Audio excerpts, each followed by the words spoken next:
Yeah, that means we're down our recap person. I could try to do a quick one from my notes. Uh-huh. So let's see.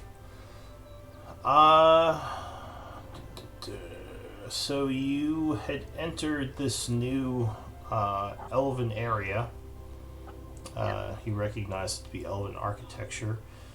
Exploring the first few rooms and hallways, you found a strange glass tank, which ended up containing Tal, who seemingly was in some kind of suspended animation.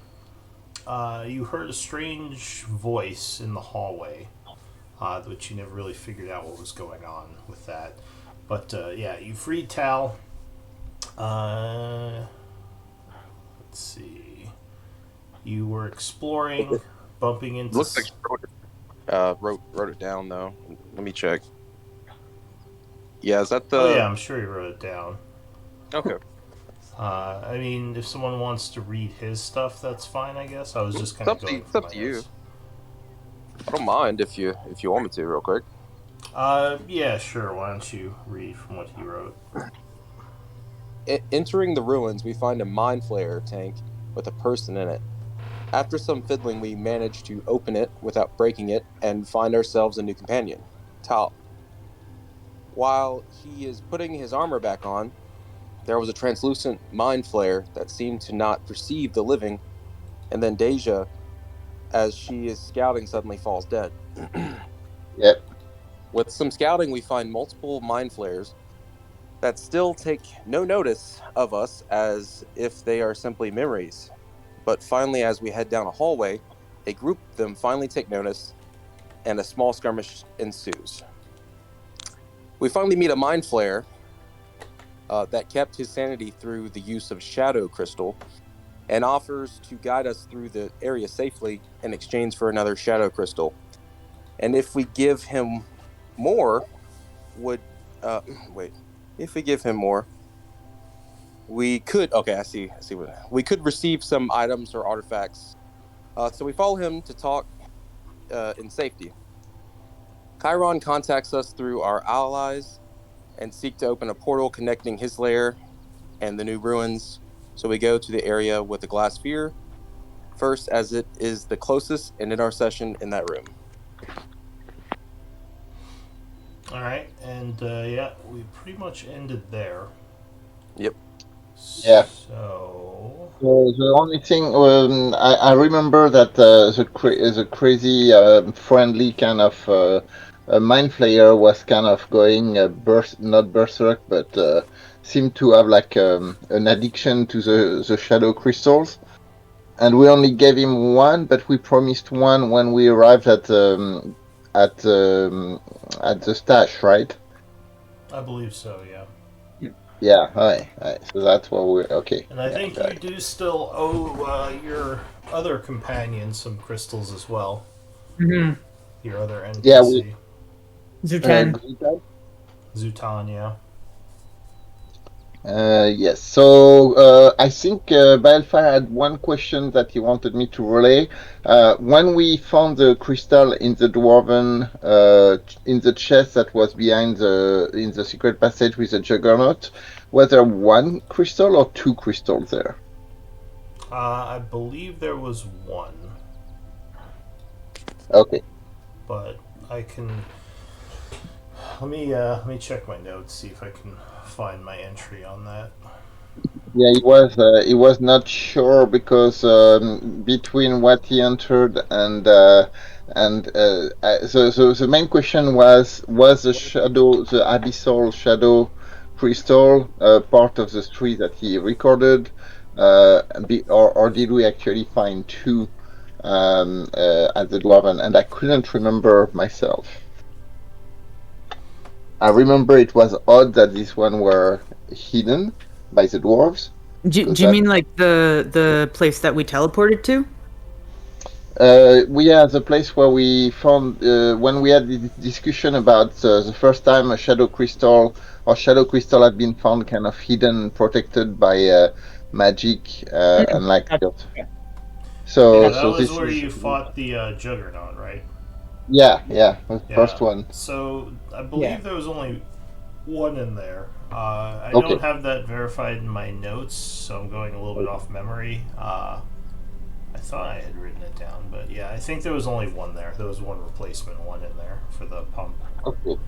Alright, so one shadow crystal over there. So yeah, but like we'll update. But you cannot place. Alright, cool. I Thanks. I just looked it up in our journal, and it says a couple shadow gems were in that chest. A couple? A couple, which it's my notes, so I probably meant two. I probably literally meant a couple. Yes To or be no? fair, if we want to say one, I won't argue it. I just thought maybe in the notes it would say it clearly. Well, let's just go with what was recorded. So we'll assume that he got it right then. So maybe there was Okay. two and he wrote them both down. 'Cause Yeah, that was it. Yeah. Okay. Alright. Okay. Alright. So we're good in terms of numbers. Alright, so it is currently the 10th of winter at 1 o'clock in the in the evening, in the afternoon. Obviously you wouldn't know that because you're deep underground, but just for recording purposes. So Schroeder is taking a look at this glass crystal. And he says, I think I could figure this out given some time. Or, sorry, she says, I think I could figure this out given some time. I'm not sure how we're supposed to open a gate, but I'm guessing there's some kind of manipulation we have to do with this. If we're able to take a rest afterwards, and I mean a proper rest, because I'll be tapped, but I can ask Chiron if he has something. I believe he did say that he can open a portal to us once we're here. She nods. She says, well, we can rest here a bit, see if your magic comes back to you. I assume it would after enough hours. I think we could all use a bit of a rest after that fight, but also we don't know how much time we have with the Shadow Lord active. I can cast it. I just won't be able to do much after I cast sending. He says, well, let me see what I can figure out. And she Sure. starts looking at it. So she's going to spend some time looking at this. Do any of you want to do anything in the meantime? No, I'll keep a watch. Let me double check where we are. So we are in that kind of. Yeah, I'll keep watch in the corridor, like over there. I'm in this corner trying to explain math to Mr. Bones. There's somebody. Oh, that's our friend. That's out there. If we, yeah, Yeah, the spirit's kind of just standing there waiting. Alright, so I'll put DJ on the top corner over there in the corner, like on the ceiling, and with instruction to agitate her legs if she sees anything. Okay. I will put my shield away and do some reading. If we're potentially going to be here a little while, and if not, then I'll put my book away after. But I'll try to get some reading in. All right. So you continue reading your book. So Schroeder is looking at the glass crystal. She refers to her books a few times. It says, I think this needs to be activated. She says, give me a minute.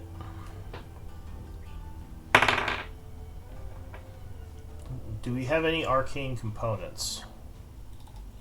Let me check. I believe he has, and let me see what I can. So Schroeder, he has. So she does have some arcane components. Does the party have any arcane components? Just because I feel weird using hers when she's not here. Oh, no. All the components went to Schroeder. She has 242 gold piece worth of arcane component. I can I see mean, her. I have religious stuff, but it's probably not going to help.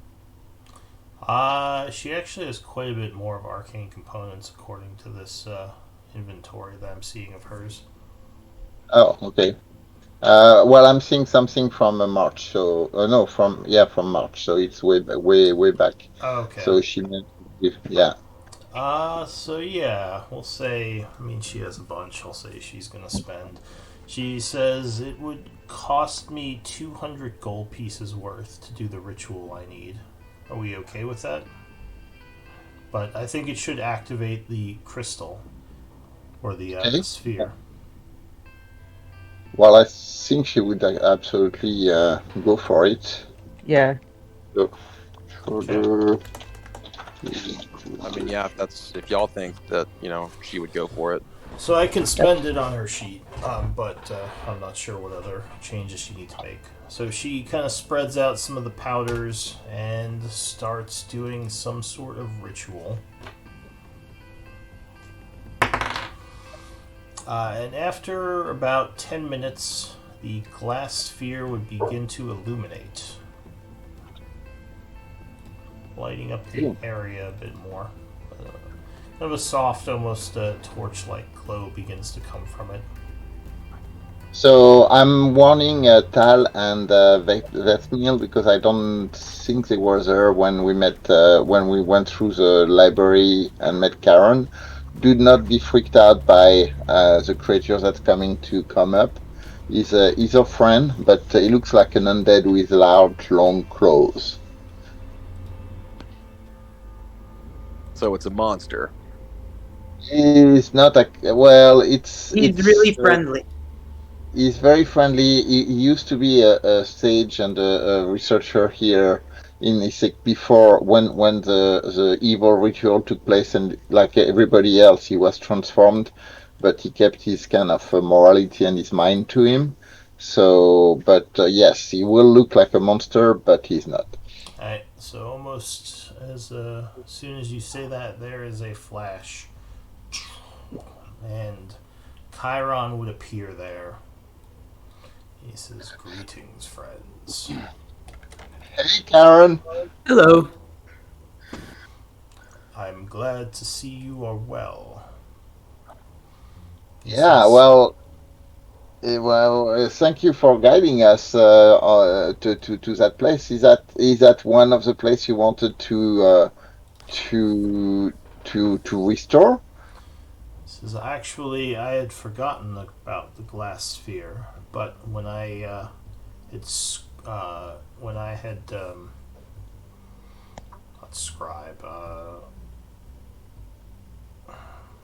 when I had viewed you, scryed. When I scryed you, I saw the area you were in, and I remembered that there was something down here that could be of use to us. I'm glad you were able to find it." And he sort of runs his claws along the side of the pedestal.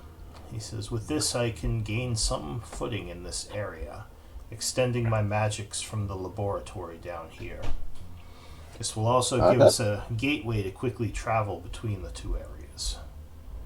Ooh, are there any other spheres around in the city, or is that the only one that you know about? He says, "This is the one I know about down here. However, there could be others. These ancient artifacts of the elves are quite potent, but I don't know of too many elven structures down here. These existed in several areas in an ancient era. I So they remember, won't- I remember yeah, seeing this one when they were excavating, and I explored this area somewhat. I know, yeah. We found out that it's a 11th cycle. There are ruins from the 11th cycle. that would make sense then." He says, "I need some time to protect this area and influence it with my magic. Until that happens, I need you all to help me defend in case anything comes to stop me. I don't Sure. know." He says, "I don't know what sort of scrying ability the enemies down here have, but they might sense what I'm trying to do. So we're kind of sharing with him the what we've seen about the mind flayers, and I certainly would like to kind of introduce him to our friend that is hanging in the corridor over there. Can they see each other? So he looks to the north, and the mind flayer ally of yours, whose name is escaping me, I'm trying to find it. Avagaru? Yeah, it's in the notes. Avagaru. Avagaru. I think it is Avagaru. I'm trying to find his actual entry. Hang on. All I know is that it makes me think of avocado. Yeah, Same. makes sense. There he is, Avagaru. Yeah. Yeah, he's not in the list of actually. Oh, is he? No, he's not He's in the list. under Isik. Oh, he's not in NPCs. Okay, he's under Isik. Well, NPC's Isik. He's in like a Yeah. subfolder. Yeah. Right. So Avagaru, if you call for him, will come down, and Chiron would see him and get a bit angered. He would say, You were one of the mind flayers who was plaguing Isik back when we were a proper city." And Avagaru nods and he says, I traveled here with my friend, or with my allies long ago, serving the interests of the Mother Brain. We had come here to study and take prisoners from your city. Chiron says, this fiend is evil and caused much destruction to my city back in the day. And Avagaru would say, that was back then, this is now. Our situations have changed. I step up right here and I say, we need this avocado tentacle man to get some stuff taken care of. Can't have you starting a fight with him right now. I don't think... Yeah, Cameron. I agree. He has been helping us finding this place. Actually, without him, we probably would not have found it. Has Chiron met your character yet? He has not met my character. Vethmil. So Chiron would look to Vethmil and say, who is this person? He kind of looks over at Calgrod. An ally of the Mind Flayers. No, Vesmil and Tal can tell their stories, but we found them as we were going deeper into the underground. Actually, Tal was pretty close from here, and we met Vesmil among the trolls. Yes, I took a contract to clear out some of these areas under the name of the Witch Knight Coven that I belong to. And who ordered this contract? Well, I've been taking contracts longer than you've been alive. I don't work for anyone. He says, well, someone must have written up this contract. It's not like it just came fully formed out of nowhere. Who has been ordering the clearing of the trolls under Isik? That is my question. I can't really speak of my contract's name. That's bad business. Give me a persuasion check. Persuasion? Yeah. So we really seem to be speaking about like a long time ago, not right now, right? Hey. From that's what they're both speaking about? You're not sure when Vethmil's contract comes from. I don't know if he mentioned that. No, but clearly there is some reference that Karen had about the troll that were... Okay. Well, I had mentioned that I took to y'all when I had first met you. I had taken a job recently to, clear out, because that's Vethmil's job. He goes all across Gaian, clearing out monsters and Right. in the name of good, even though he may do it in dark ways. Okay. 28 persuasion. All right. So, Chiron says it's a bit suspicious that someone wants these particular trolls cleared. But I suppose if your group, or if the group does not mind, then you've been an ally to them, and I cannot fault you for that. And what about you, friend? He looks over at Tal. What business do you have in Isik? I was trying to rescue the abductees that the Shadow Lord took, apparently. And we were captured by the Mind Flayers, and most of my party was killed. So I have no love for these creatures, and if he hadn't been helpful, I would have pushed to kill him already. Who are you talking about? Abo Garu. Avogar. Oh, okay. He nods and says, "Do you have a patron who sent you to free people, or were you doing this out of the kindness of your heart?" Like, some of us did it for payment. I think one of the surrounding mayors promised rewards on the families of the abducted people, but it was mainly for the good of all. It seems that more and more people are now coming to Isik. I haven't seen this many of the living in quite some time. He says, but I suppose we cannot always choose our allies. And he kind of looks over at the Mind Flayer and says, if he is helping you, then I will stay my tongue, though I advise caution when dealing with these Mind Flayers. They're not trustworthy. He just kind of gives Avogaru the side eye a bit.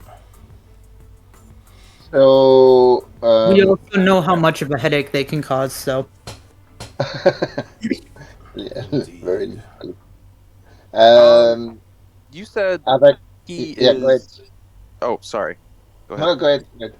Oh, I was just gonna say, Lou. You said that he was around before the this guy right here. He was around before. I think that's what your group told you, that he was around Okay, yes. before the destruction of Isik. He was someone else who was corrupted, but didn't lose his sanity. Okay. Does he? Do I maybe look familiar to him? Because I have been in the city before. What were you doing in the city before? I was probably just passing through, but I may have took like a minor job here and there. It's not always big contracts. So, let's see. Did you look the same back then? A little bit, not much different. So you probably took contracts in the city. He doesn't seem like he remembers you. Okay. Do you want to mention that to him? No, it's fine. I was just seeing. Yeah.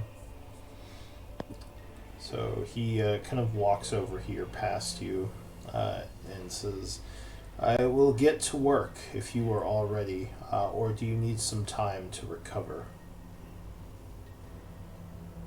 How long are we defending for? He says, my ritual should take about an hour.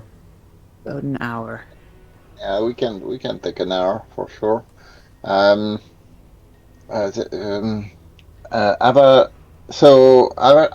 do you mind kind of staying with DJ over there and warn us if any newcomers that you can see is coming? She just cannot speak, so it will be easier if you do that. He says, yes, I can keep an eye out. So when he's gone, I'm going to talk to Karen and point to the others and say, Karen, there's something about him. He seems to be like either addicted or very eager to get shadow crystals. we have promised him. We have given one already to him, and he says that to maintain his memory and his sanity, and the others mind flayers lost their sanity. Um, so what do you think about that? Hmm. Well, that's strange that the ritual affected them in that way. He says most of the other living humanoids were just turned into mindless ghouls. Maybe they were in closer proximity, so it had a different effect on them. I know the ritual was cast somewhere underground, so they may have been closer to it.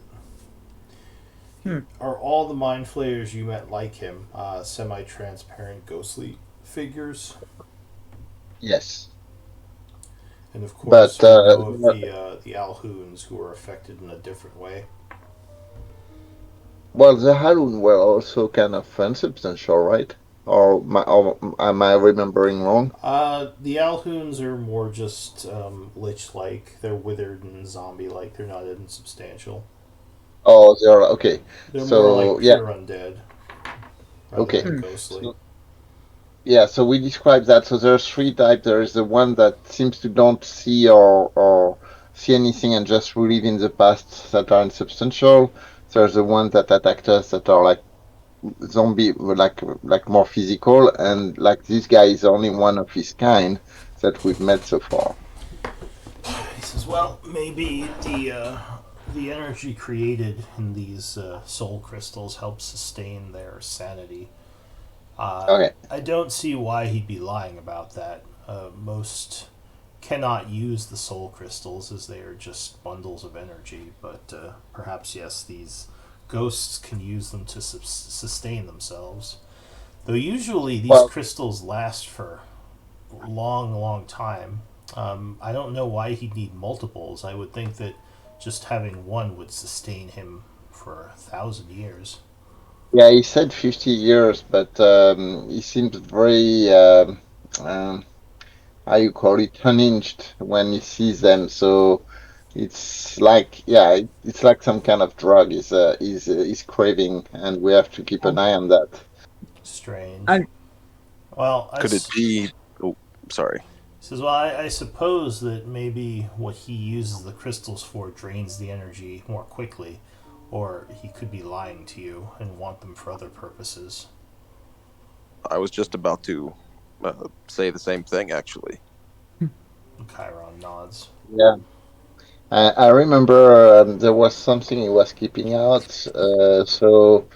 Um, so we have promised him a second one when he brings us to the Elven depository of items. Uh, we may have to watch. Okay, well, okay, so well, it's just making sure that Karen knows what we know, and then we're just in case he has any other input. But otherwise, we are kind of we have our pass right now. We're just protecting him while he's doing his ritual, right? mhm. Nods. He says, how does he know of the crystals? The crystals are invisible to most of the undead of Isik. Oh, They're not invisible to him. I see. well, hold on, hold on. Xutan is an undead, and Oh he yeah, knows. he knows, and knows he has some too. yeah, so he's not the only one that has that peculiar Well, property. if you remember, Zutan told you he couldn't see them. Oh, okay, okay, okay. Yeah, So that one, yeah, I forgot about that that's part. why he couldn't seek them out, he said, because they were invisible to him. Gotcha. Ah, so Zutan asked us for them, but do we? I don't remember if Zutan said why he doesn't. Is he like that? I think he kept that under wrap, right? Yeah, he didn't talk. Well, I'm not sure if you all inquired much, but he didn't talk much about it. Yeah, he didn't talk much about just that he was okay. All right, so this guy is actually a very odd, very odd one. Seeing the because he actually saw the crystal we gave him, right? Yes. What did he ask of you exactly? when you met him? He told us. So what he asked is that he was losing his sanity, and he needed the crystals to keep it for longer. So yeah, he has one that's kind of a husk, and he wants a crystal for like 50 more years of sanity because without it, he's losing his sanity. And did he just ask if you had any? No. No, one no, particular member in our group let him know. yes. I see. Strange. Just, it's just odd that he can see them, whereas most of the residents of Isik, they're hidden from. For Can you whatever see them?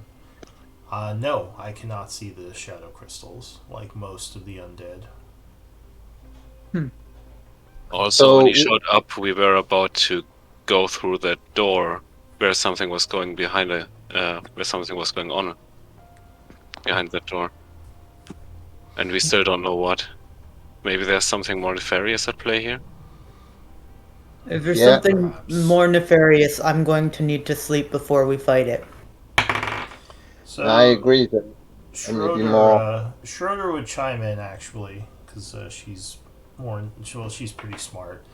She remembers something. She says, "I believe actually he asked us to find crystals for him, didn't he? Like he knew where they were, but we said we already had some."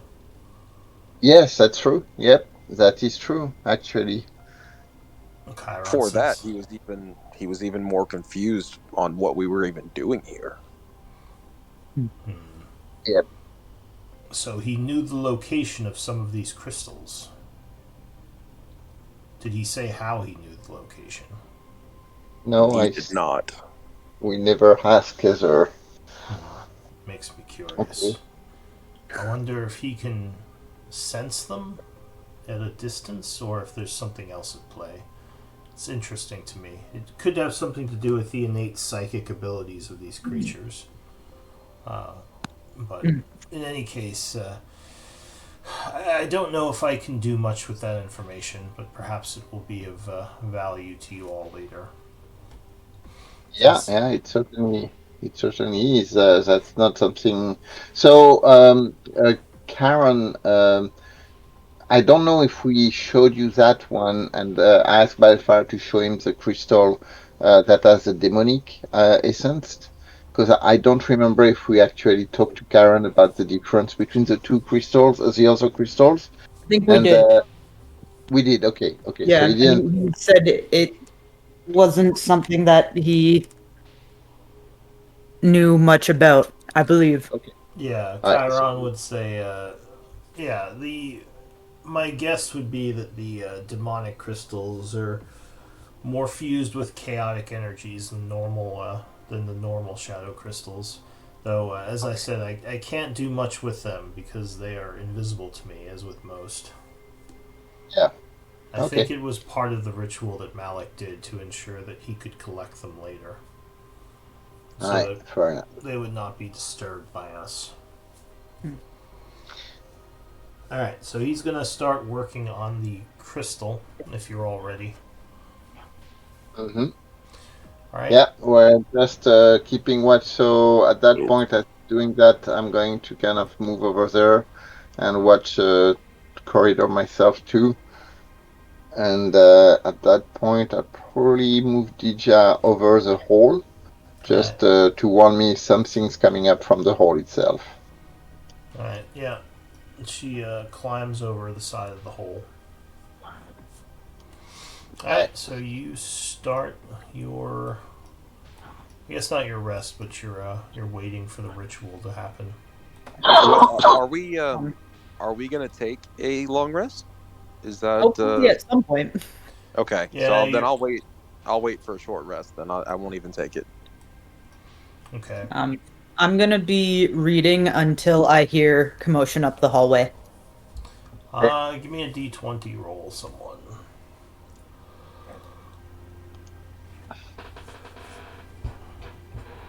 Yeah. Give me a d100 roll. Oh, Oh, Ooh, wow. Oh oh. my. So good. Alright.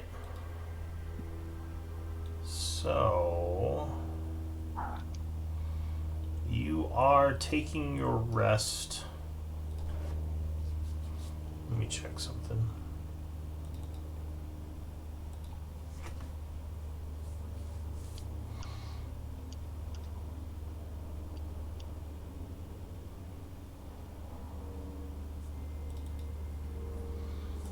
What's Deja's passive perception? It is. I need to find Lydia. I open all my stuff here. It is. Passive perception is 14. Alright, so Deja would start to chitter a bit. So I'm kind of warning Tal, hey, something may be coming. And as that is happening, a creature suddenly steps through the wall over here. Oh. A ghostly figure. I need initiative rolls. Oh. Using the wall. Unfair. Boo. Eee. My computer is lagging. One sec. Oh, mean. Oh, no, that's a pretty good one.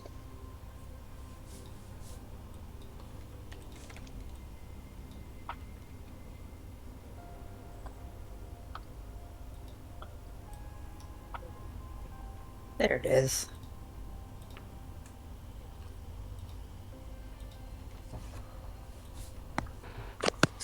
Alright. So the first act as this thing steps through the wall. Luckily, no, I don't think you'd be surprised because you were already kind of on guard with Deja's chittering. Calgrod, what are you going to do? I am going to. So DJ is chittering on. So there may be somebody else coming up down that hallway over there. So I'm going to move here. Take a look on the hall down there to see if there's anything coming up who would have triggered Deja. Yep. So what's your passive perception? 18. You don't hear anything, but you don't see anything, but you hear movement coming from this area. From over there. Okay. So I will actually call out to Tal. Tal, there may be another one coming from down over there. I'll deal with that. You guys make sure it doesn't disrupt Karen's ritual. Alright, anything And else? I will ready. I will actually ready guiding bolt. No, I will ready actually a moonbeam if I see a creature stepping out of the wall, and with the intent of placing the moonbeam between me and them if a creature steps out in the dark. Okay. So, readying a spell, you begin concentrating, ready to release that energy if you see a creature. Mm-hmm. Go ahead and mark yourself as concentrating. Yep. Expend the spell. And that's it for you, Nico. If I want to put my book away and pick my shield up off the ground, that takes my action? Strapping your shield to your arm takes an action, yes. Gotcha. Picking up the shield is an item interaction. Strapping it to your arm is an action. Gotcha. All right, cool. Donning it, I believe, is the word. Gotcha. Can I put my book away as an item interaction, or would that be I mean, you could just drop it on the floor. Putting it away would be an item interaction. Then you couldn't pick up your. Well, I guess you could pick up your shield, but you couldn't strap it on. Yeah. Yeah. So I'll just drop the book and pick up the shield, and for my action, I'm gonna cast Spirit Guardians at 4th level because that's what I've got. Okay. So, shield in hand, but not secured. Not equipped. You Yeah. chant, summoning forth spirit guardians. Go ahead and link the spell description. Yeah. Then cast it. I just clicked the I just cost myself a 4th level spell because whenever I click it, it tries to summon a spiritual weapon. Huh. Yeah, Weird. I don't know. It's weird. It got You weird a should couple weeks probably ago. delete spiritual weapon, then just re-pull it. Okay. I don't know why it's yeah. Alright, so you do spirit guardians, go ahead and minus the spell, mark yourself as concentrating, all that stuff. And that's the lantern that doesn't like to let me click myself. I assume the lantern is on the ground because you need a free hand to chant. It's my shield. My shield is lit up. Oh, I okay. cast light on it so that I can see. Oh, that's your shield. Okay. Yeah. Well, that would be a torch then, not a lantern. Lanterns Sure, are I more will- powerful. Gotcha. I will fix that then. Okay. So that's it for you, right? My aura. Yes. Tal. So he looks like one of the crazy ones we fought before, right? Yes, one of these spiritual, translucent mind flayers that was zapping you with mind beams over and over. I'm gonna move up. I can't see Wethmel, which is not so good. Then I'm gonna move up. I'm gonna hit him with don't wanna make too much noise. Gonna hit him with Green Flame Blade. Wait, do you not have sight? I don't have sight of Wethmel because he's in the corner. I think. Oh, I see. Yeah, gotcha. He's somewhere in the room, yep. Alright, so you do a green flame blade. 25 would indeed strike. Plus 1d6 What's From- the 8 psychic? 1d8. Oh, 8. Oh, is it rolled it? It's Blessed Strikes, I think. Oh, Yeah. isn't that, or isn't that, radiant? Net Blessed Strikes, Divine Strike. That's Order Domain version of it. Oh, okay. Fair enough. Does he have something for psychic? Okay. So he kind of recoils a bit as you strike him, doing 4, 12, 19 points of damage. Okay. Yeah. Anything else? I'm gonna cast Spiritual Weapon and I'm attacking with that as well. Alright, so he dodges that one as you chant. The spiritual weapon flies at him, but he ducks to the side. So I guess that's it. Okay. Do you have no, wait. Warcaster? Yeah, I have Warcaster. Okay, so But, yeah, you don't need to have a free hand. no, I'm gonna keep him cornered. Yeah, that's it. Okay. The Mind Flayer goes. What are you using as a spiritual weapon? Is there? So there's let me see. If I don't have it in this game, you can just use the 5-foot area. Yeah. There's a chance I might not have the token I use in the other game. Yeah, just use the 5-foot area. That's fine. Alright, so Calgrod. Yep. You would see a figure suddenly pop into existence here. Looks like he is about to cast a spell, but your reaction would go off if you want to use it. Yeah, so I'm going to place. So can I kind of put the moonbeam where he's going to emerge, or in front of him? How does that work? Well, you would see him emerge here where he is, because you assume he's casting some kind of psionic spell. That's why he. Yeah, I'm pretty sure. Okay, so hold on, that's not the right one. It's I have to do the 10-foot 10 circle. foot Yeah. circle, right? Yeah. So 10-foot circle. It's a 10-foot radius circle. Oh, it's not a Uh, radius. It's here. oh, It's this one. It's just a 10-foot oh, it's circle. okay. Yeah, yeah. So I would put that before him, and yeah, that would be a good spot for it. Okay. So his ability goes off, and he's going to blast a mind blast down the hallway at you. Oh, so he's not affected by the moonbeam?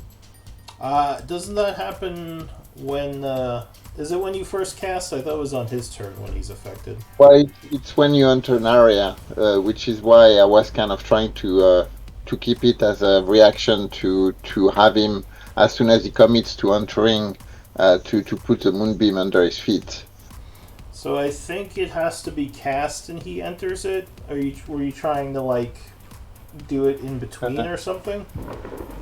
So it says when a creature enters the spell area for the first time on turn, Yeah. or start turn there. So my reaction was to try to kind of, because I was suspecting somebody coming out of the wall, and you kind of indicated the location. So my idea was to kind of put it there as he was stepping out of the wall, but maybe that's not working. I mean, it's your call. I So mean, rules wise, mechanically, I think he has to choose to enter it. Otherwise, he has to start his turn there. Is how I think it's like meant to, because like because it has to be on him for a bit, or he has to move into it as it's burning. So once okay, so the reaction does not come before he steps into the space. You're saying the reaction comes after he's in the space. Yeah, because it was when you saw him that you were casting it, right? Yeah. I mean, I saw the sub. I don't know what I actually saw, but you told me there was something coming up on the wall over there. So that's Yeah, why you heard I something. Yeah. I Yeah. I think at this point, I think he'd have to start his turn in there. I don't know. fair enough. Yeah, I just want. I'm trying to think if there's a way you could ready that so he would just get affected the first turn. I feel like that's how you'd always cast it, though, if you were going to do it that way. You just always, like, ready for them to move into an area, then cast it as they were doing it, and then you get that free first turn damage. Yeah, and that was just because I knew where it was coming from, but I'm totally fine with whatever he decides, so don't worry. Alright. But that was my reason. Yeah, sure. I guess I could give him a saving throw. Because you kind of knew he was coming this time. Alright, so what's the Moonbeam save? Is it Wisdom? It's not high, it's 14, it's up there. DC 14 Constitution save. Con, yeah. Alright, con save. So he is going to attempt his con save with some magic resistance, which does save him. 18 would make it, and he takes half damage. Alright. So, do you want me to reroll or use the damage already? What'd you roll before? 14, it's up there on the. Alright, so I'll say he takes 7. So he is seared by radiant energy, taking 7 as he blasts his mind blast down the hallway. I don't like that. Deja and Calgrad, I need an int save from you two. So Dija, let's do the insave for Dija. That is not going to go very well. Where's Dija? Why?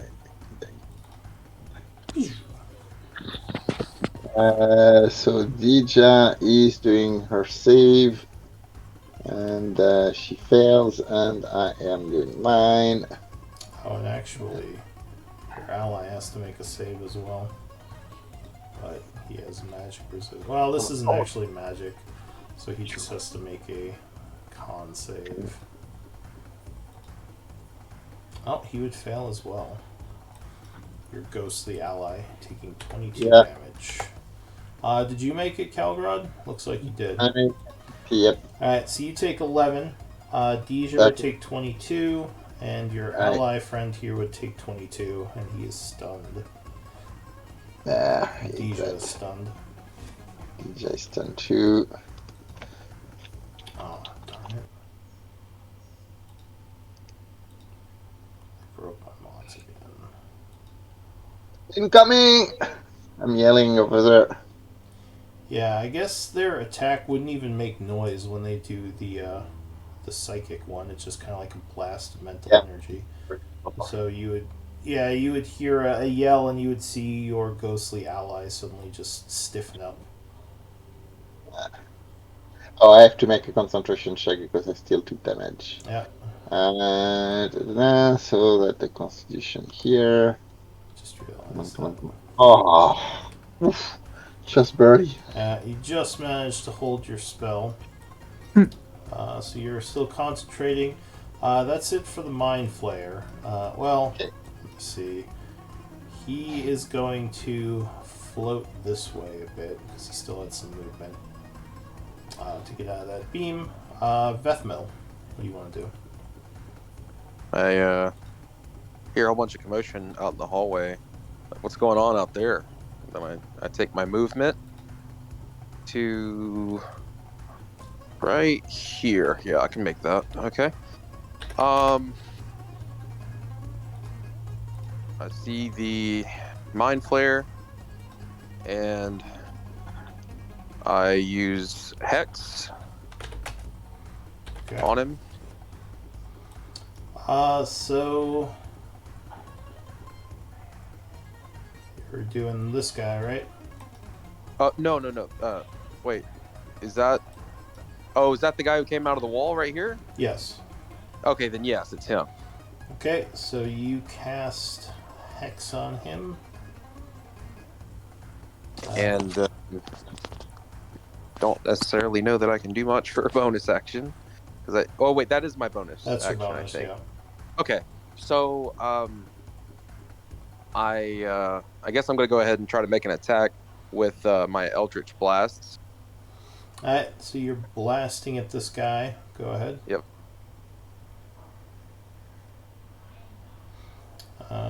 Pew pew. So you would strike him all 3 times, actually. Oh, wait, no, because he has some cover from Tal. So you did twice. Alright, so the 18 and the 23. Yep. And then 2d6. Yes. So he is blasted with magical force damage for 16 as he stumbles back. And I end my turn. Okay. That's it for you, Mr. Bones. I didn't give him a command. He just kind of sits there. Yeah, he's chilling out in the corner.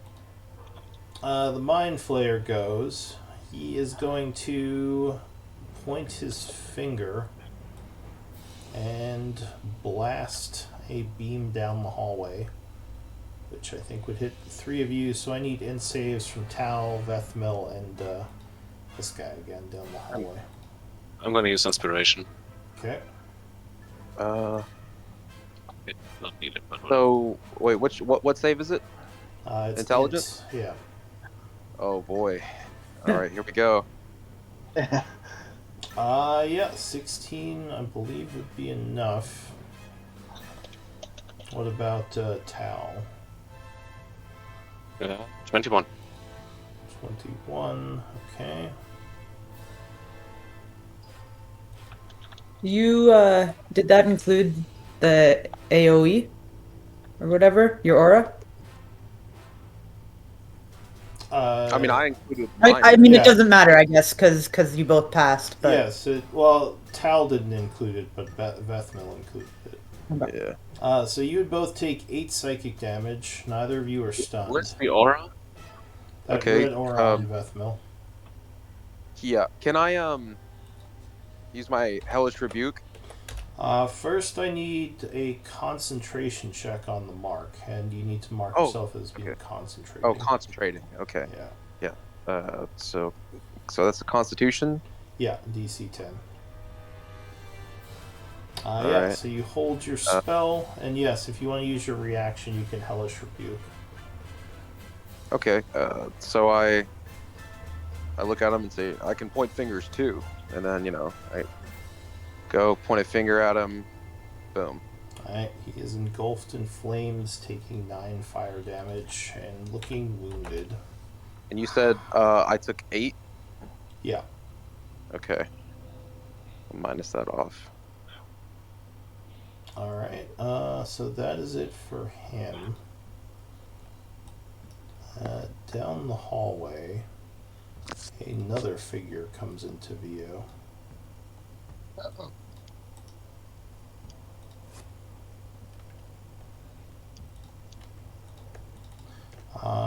You would all hear in your minds, "This place does not belong to you."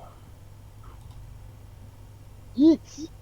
As a Ooh. nasty-looking zombie-like mind flayer steps out of invisibility, and he is going to look at Calgrod, smile, and say, "I remember you." And he begins to chant.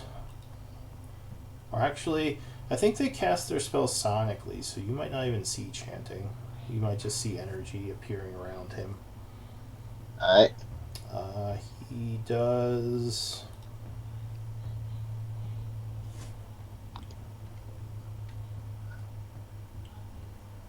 It's not displaying. Hang on.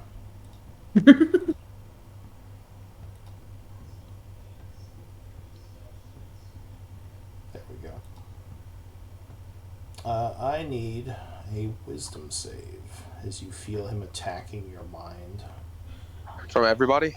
No, this is just Calgrod. Okay. A wisdom save. Okay. Alright, good roll. So you remember being his slave last time, so you No! fight against it. I will not kill. True. I will not kill poor Schroeder again. And you manage to resist the magic, which very much annoys him. That's it for his turn. So Calgrod, top of the round. So DJ is stunned, right? Yes. But Okay, so Deja would get a save at the end of her turn. yeah, okay. So I am going to move here. Yep. And I am going to get my lightning bolt wand, and I am going to use lightning bolts on both of them down the hallway, spending 5. Well, no, 4. Let me think. So this is a third level spell. 5, 6, 7. So I'm going to cast it at the 7th level. Alright, so you spend 4 charges? 4 charges, yes. Or wait, 5 charges, because it's 1 for a 3rd level, then 1 per increase. Alright, so that's 5 charges total, okay. Alright, so you send a jagged bolt of lightning hurtling down the hall. The one in front is going to try to dodge. Oh, while I'm thinking about it, this one right here, I gave it Hex, but I didn't give it what it has disadvantage on. Yeah. It's gonna be Con for this one. Okay, so on con checks. Yeah. He would fail. Riddled with lightning, he takes 32. The first guy. And looks wounded. The lightning bolt continues down the hall towards the Alhoon, who is going to also try to make a save. Whoops. No, save. That's going to be another dex. Oh, and he would be caught off guard as well, failing, Yeah. taking 32. Yeah, we chanced it last time. Alright, anything else, Calgrod? Yeah, so I moved 10 over there, so I'm going to move 15, that's 25, and come here in the Paladin's aura. Well, I don't know if I am actually in the aura, I may not be yet. I can only Yeah, it move. looks like you're in the aura to me. Okay, is this guy unsubstantial? Can I go through him without Yeah. difficult terrain or not? Yes, I believe you can. Okay, so then I can move up to here. Alright, so I'll tell them there's another Haloon over there. We need to kill this one quick. This other controls mind. I nearly killed Schroeder because of that. Alright, Nico, what are you gonna do? I am going to step upwards 2 spots, and I will bring my little torch with me, and I'm going to strap on my shield. If Okay. it lets me actually highlight myself. There we go. Alright, so you strap on your shield, getting ready Would- for won't- combat. Won't do much in this fight, but it's my safety blanket, so. Alright, Tal, what are you gonna do? I'm gonna use my bonus action again to cast Bless at 2nd level on all party members. Alright. Let's make those saving throws, guys. Yeah. Thank you. And then I'm gonna cast Green Flame Mace again. Alright, attacking that guy again. 24 would indeed strike. So he is struck for 12 points of damage as he begins to weaken.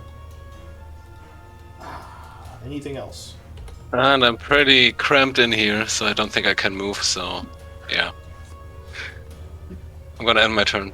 Okay. So he finally gets to go. Oh wait, is it him? It's not the one in the Oh corner, no, I don't think. it's the one down here. Did this guy go yet? Yeah, he did. That's right, he Yeah. did. So he had 0. Alright. So this one goes. He attempts to draw forth psychic energy to recharge his ability. He fails. He's gonna come up this way.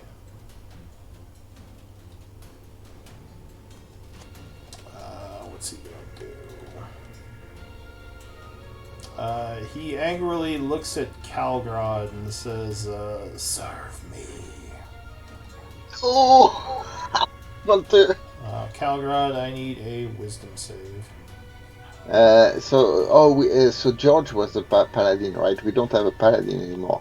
So I just have the bless, is that right? You have the bless, and I Yeah, think you have- Vethmel gives you a which is- +4, right? +5. Very nice. So it's a wisdom save? Is that a wisdom save? Yeah. Right. Could you link your aura, Vethmel? Yeah. 1 sec. Let me see. I gotta find it. No, there. It is. Aura of Protection. Okay. Gotcha. Alright. Whew. You guys, because I would have failed at that without it, I think. So that's probably 19 if it's a +5. Yeah, so that would be enough. So you resist. That's it for that one. Vethmel.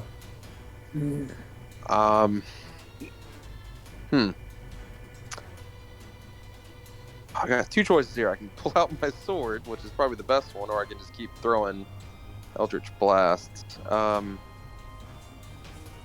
I guess I'm gonna go ahead and take an action to pull out my greatsword. Okay. And let me see. I think that's all I can do. Let me see.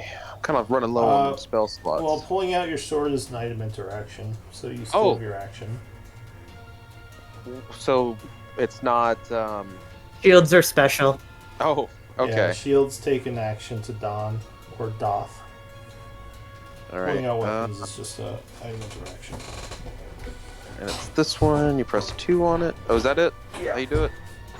Two-handed sword. Great Okay. sword. Can I move right here, or is that squeezing? That would be squeezing. Ooh. Well, I guess I'm gonna go ahead and head down the hallway. Leave that one for y'all. Yeah.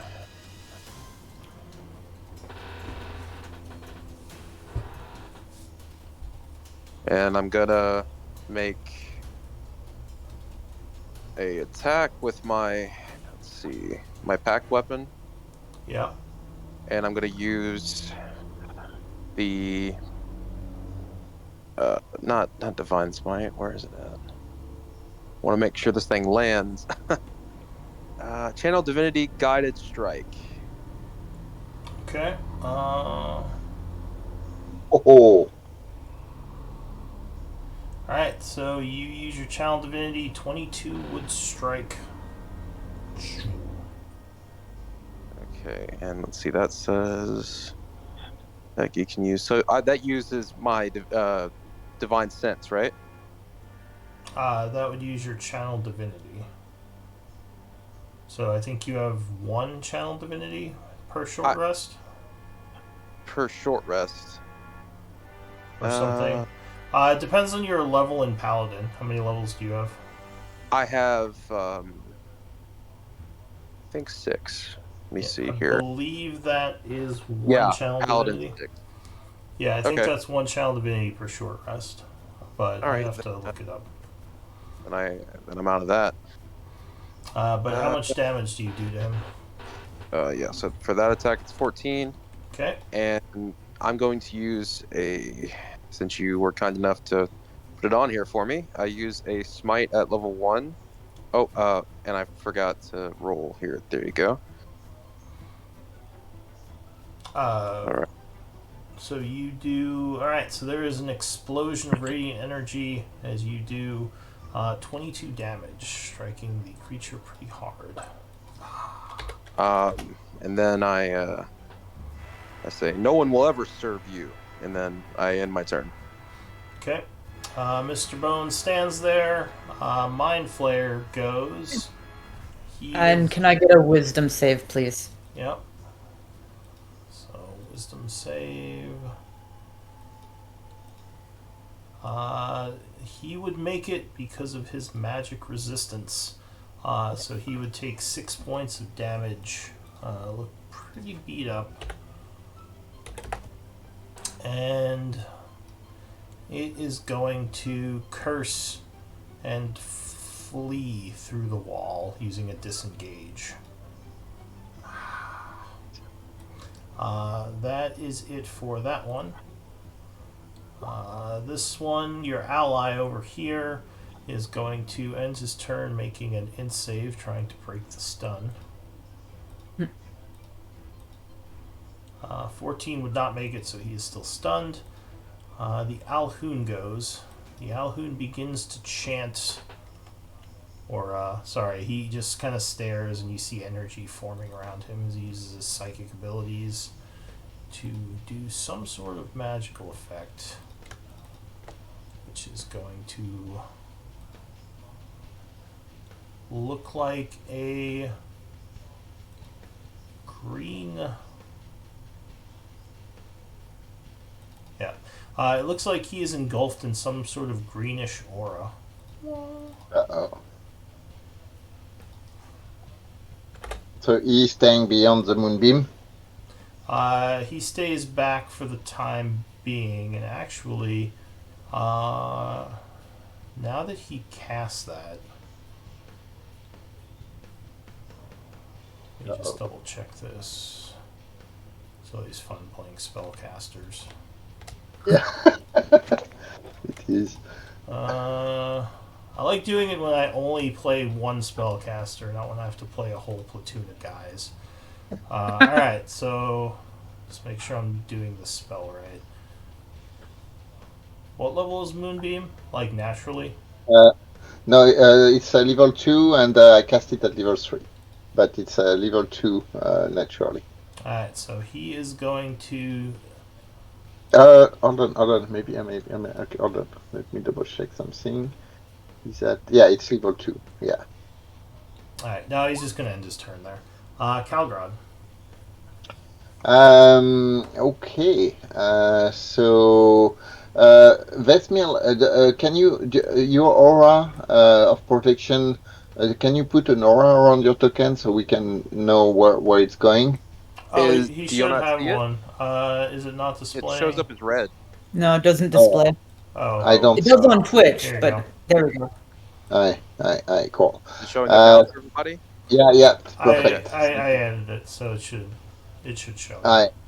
now. So I am going to uh, hold on. So this guy is wounded here.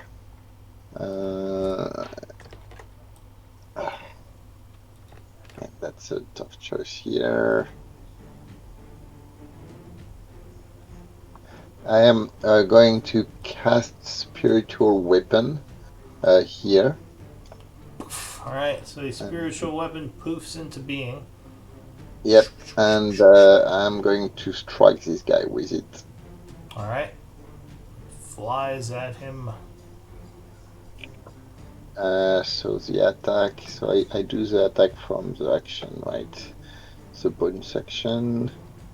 I come on. That's probably a miss. Yeah, that would miss. He dodges out of the way.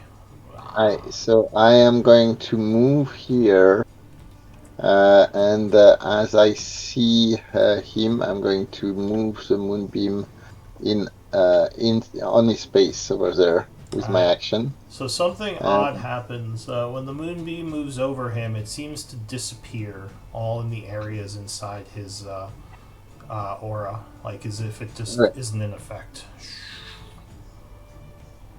Alright, so well, I'll leave it over there. So I'm 1, 2, 3, and I'm just going to take one step back here, Okay. and that's it. Uh, So my here. Alright, so Nico, from the south, you see a creature suddenly step through the wall. I was hoping that wouldn't, but I thought it might Down here. happen. It is going to aim a blast of psychic energy up at the three of you, Mr. Bones, Nico, and Tal.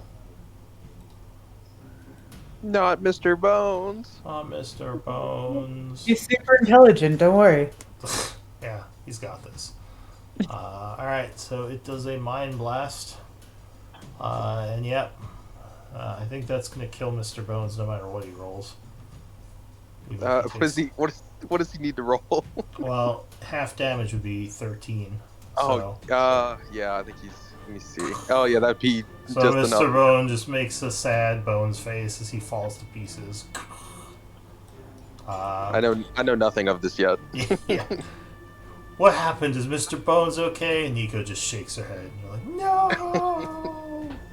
Nico attempts to shake her head, but Oh no. Looks like you both failed. So you would both take 27 psychic. yep. And my guardians are down. And your guardians are down. So Oh. you are stunned. Yeah, I'm getting to it. I'll find it. There it is. I'll put it on you because I gotta put the timer on. Oh well. Tal, you are stunned as well. And it was 27. Yeah, 27 damage. Alright, so that's it for that one. Nico. Give me 1 second. I'm just trying to get that on before I forget the numbers. I'm going to attempt to break free of this. Alright, so at the end of your turn, you make an int save. There You we would go. make it, and you can remove stun from yourself. Tal, same thing. You have to make an int save at the end of your turn. Yeah, 16 plus 2 would make it, so go ahead and remove stun. The Mind Flayer here goes. It is going to not like this one bit. It's going to try to pull in psychic energy to recharge its thing, but it fails. So It better be scared. I'm gonna turn it to calamari. Yeah, it looks a little bit concerned.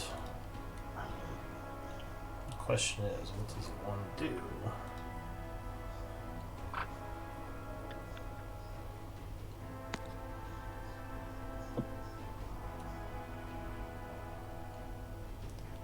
It's going to attempt to attack you with its tentacles, psychic tentacles. Oh, 19 versus AC. Yeah, that's gonna hit. Alright, so it lunges at you, its tentacles striking out at your psyche. It can't actually grab you because it's incorporeal, but you would take 9 psychic damage and ignore the grappling part. Okay. It is then going to move here. Vethmil, what do you want to do? Okay, so it's still in range, so I don't get an oppie, right? No, it didn't move out of range. Okay. All right. Can I use my my bonus action to move my hex to this target? I think the guy with your hex is still alive. So you Oh, he's can't still move it alive over there. because he retreated. Okay. All right. You could cast a this new one, I guess, but that might be a waste. I'm out. I'm tapped. Oh, okay. So I'm just gonna make 2 attacks with my packed weapon. Alright. Yeah, 16 would connect with the first one. So go ahead and give me a damage roll, and 12 would disperse him. You still have a second attack. Oh yeah. So I don't know what you want to do. Okay, I can see the one down the hallway, and I haven't taken any movement yet. You said you said you need 11 to get across this, right?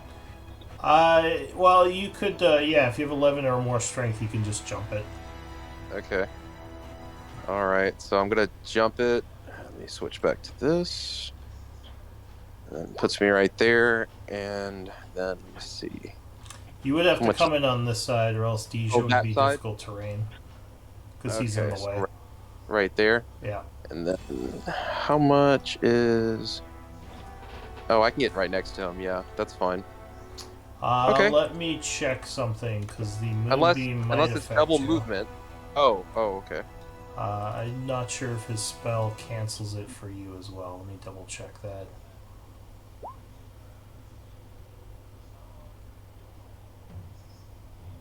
Oh, no, it wouldn't affect you either. So the spell, his aura seems to be protecting you from the moonbeam. Okay. So then, yeah, I'm gonna go ahead and make that second attack against him. Alright, 14 would... why isn't it? 14 would... Oh, really? Come on. One moment. No problem.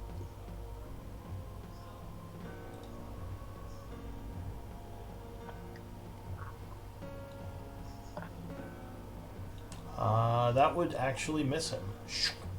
Okay. So he So then I just. jumps back. Oh.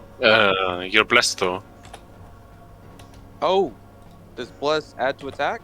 Yep. Does. Oh, then yeah, that's 18. Wait, Tal. You actually lost your bless when you got stunned. Oh, Stun? I can make the con save. Well, you broke. Does the stun automatically break? Yep, it breaks it when you're stunned because you're When- incapacitated. That's why Nico lost her aura. I believe. Okay.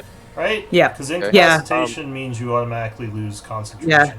It's not under incapacitated, but it is under the concentration bit. Yeah.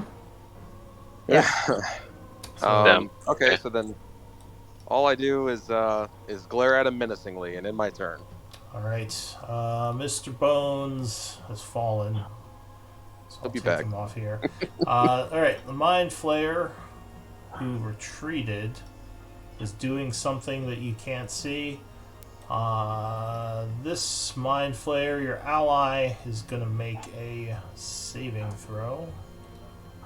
I'll get it this time. No, he will not. Apparently, he is just as bad at these as people he zaps. Okay, the Alhoon goes. Interesting. What is he gonna do? He's got some stuff. He's got some moves. He's got to take a liking to me and is like, you should serve me. That's what's probably going to happen. Yeah, maybe. He actually used that ability already. Oh, it's only a one time? Okay. Oh, but he can do something else really cheesy. Uh-oh. So... Oh, that would work. Or wait, would that work? No, because you're inside his thing here. Alright, well... Shoot. Yeah, alright. He's going to stroll past you and actually give you an oppie as he jumps. Yeah, it looks like I got that oppie on him. Yeah, 27 would strike for 14. He has to make a concentration check.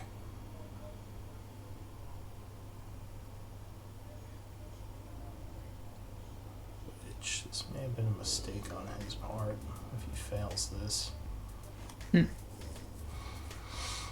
Oh, I hope he fails. Yeah. Fingers crossed. No, so he holds his ability. He is going to then turn around and cast. So he's like turned towards me? Yeah, he turned back Okay. towards you. Alright. And let's do something that isn't concentration. You have me in suspense. You hit him pretty hard. Is he going to use a big spell on you? I mean, I would be angry, but that's just me. He seems much more reasonable. Yeah, he's going to do it. He starts chanting as a small green beam appears and shoots out at you. Ouch. He casts Disintegration. Ooh. Oh. And he might hit you pretty hard. I need a dex save, please. A dex save. Oh, man. Okay. Dexterity, please. Yes! Wow, good roll. Yes! So you dodge to the side, luckily avoiding all damage. That is it for him. Calgrod. So I will my wand of lightning bolt. No, I will. Before doing that, I'm going to move here because I need to see what's happening. So that's where Vesmil is, right? Yeah. And that's where is Dija? Dija is there, but still stunned. This guy is dead, or yeah, this guy is dead. It's just that I cannot see with Aura. Okay, I see him. I'm going to pull my dagger, obsidian dagger, and go straight at him from here. Okay. And I am going to attack. Alright, come on.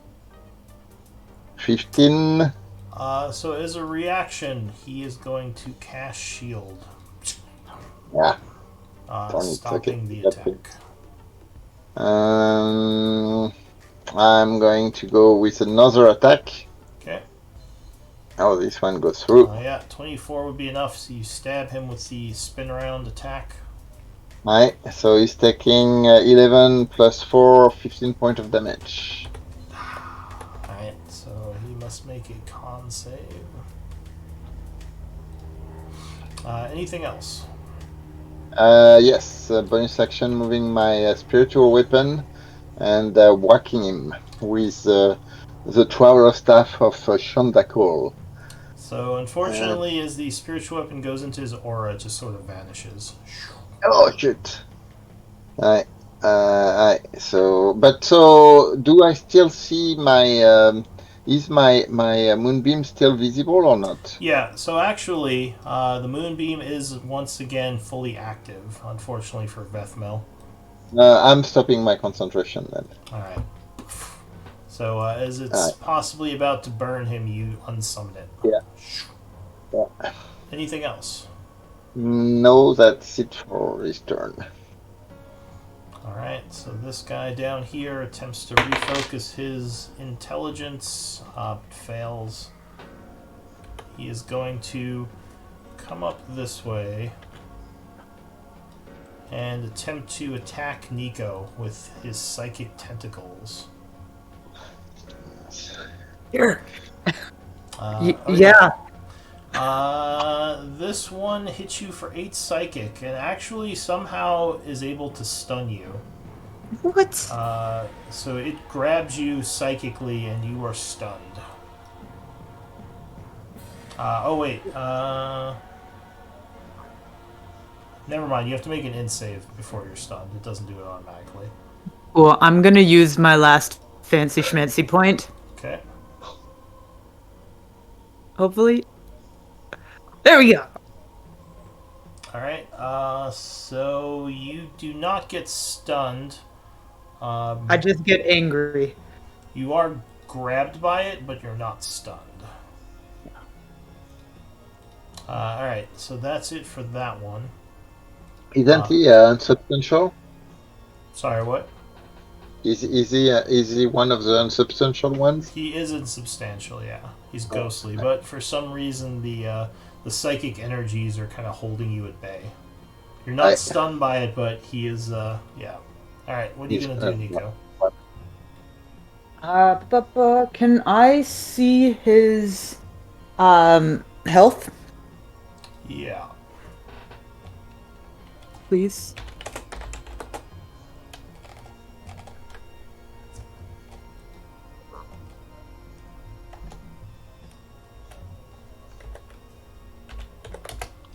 There you go. Yep, thank you. So I will swing my warhammer and throw some thunder behind it if I hit. Okay. 16, yeah, that's gonna strike him. Okay, and a d8 for the thunder. So 8 points of damage. Got it. And I don't like the headaches these guys cause, so I'm gonna actually use spiritual weapon today. Okay. I'm gonna summon it right behind him. Alright, so it comes spinning in, but it would miss as he dodges it. Yeah. Anything else? I'm just gonna glare angrily at him. Fair enough. No, that'll be my turn. Tal. Okay. So, since he's ghostly, can I just move through him? Yes. Well, you would have to use, I think actually you can just move through him because he's insubstantial. He would get Noppy if you left his threat square, but you can just move through him. First, I'm gonna bonus action bless again the 3 at first level, the 3 people I can see. So, Kalgarod, Nico, and me. And Kalgarod gets an attack of opportunity from my voice of authority. Okay. So go ahead and spend your reaction if you want to swing at him, Calgron. Oh yeah, totally. So this is that icon, right? So swinging with my dagger and trying to stick him in the belly. Oh yes, that's probably. He still has his shield though, right? He does still have shield, but 23 would bypass it, so you do get a hit. Yes. So another 7 or 17. Yeah. All right. Except he's immune to psychic, because the d6 is a psychic damage. Oh, that is true. Yeah, I think Alhoun. Yes, he is immune to psychic. You are correct. Alright, so you would not have taken Oh, on the night. wait. Sorry. I don't think he's immune to psychic. Okay. No, it doesn't say anything about psychic immunity. He's immune to certain things, but not psychic. So I think he just takes it normally. Yeah, so he takes it. And I'm yelling to Tal, "Oh, that was nice, thank you." And actually, he would look wounded from that. Alright, anything else, Tal? Then I'm gonna move through him and cast Green Flame Blade again. Okay. So 10, 25. Yeah, 29 would strike. Or wait, you're not blessed anymore, right?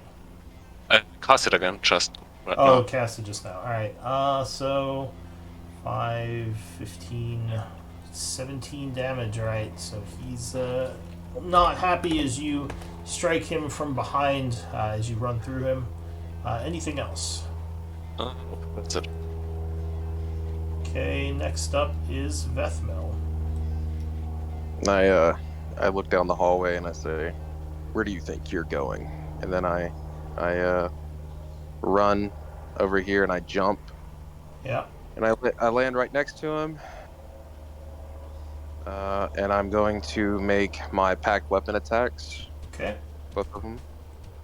Yeah, 23 would hit, though he would dodge the 12. So you strike once. For 14 slashing. And then, is that I assume that other one, is he still alive? Which one? Or the one that I have Hex on? I should have thought about that. Yes, he is still alive. He's Okay, moving well then, through a perfect. hallway. Yeah. All right, then I end my turn. All right. So, speaking of that, he is going to pop through again to here, and he's going to blast the three of you here using his recharged blast. So I need int saves from the two of you, and I'll roll one for his ally, who's not at all happy about this. I can't fail that again, so I'm gonna use Inspiration. Yeah, that was the two of us, right?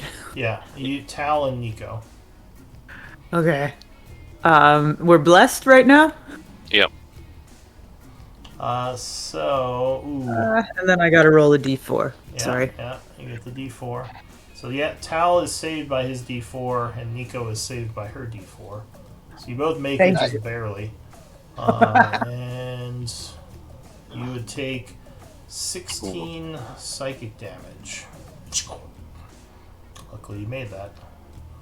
The other guy would make a 2 and take 16 and seem pissed off at his buddy for blasting him. That's it for this one. The next one up here, your ally, is gonna try to shake this damn spell. Or this damn effect. No, he fails it again. Still stunned. The Alhoon goes. He is getting tired of your crap. All of you. I just met him. Let's see what goodies he has. He doesn't have as much AoE as he'd like. Can't use anything. More than we'd like. Can't use anything concentration right now.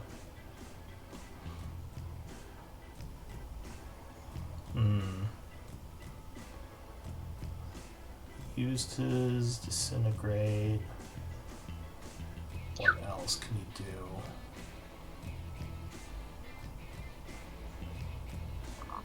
Oh, he still has his mind blast. He didn't use that yet.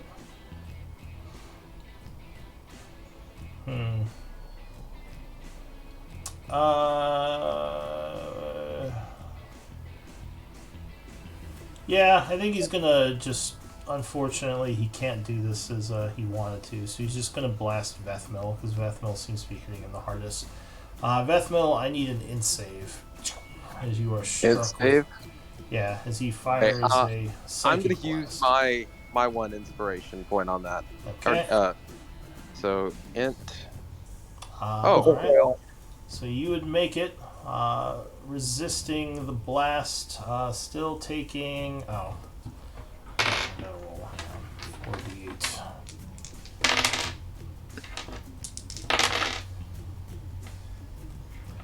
Uh, 27. So 14 points of damage. Okay. 14 psychic, but you are not stunned. He will then be done. Calgrog. Well, I'm going to continue trying to stick him with a dagger, and go with an attack here. Let me see. Yeah. Alright. So, oh yes, no shield this time. Yeah, 28 will strike as he blasts Vethmil. You stab him from the side. Right. So he's taking 11 points. Okay. Does he lose his aura? Concentration. Let's see.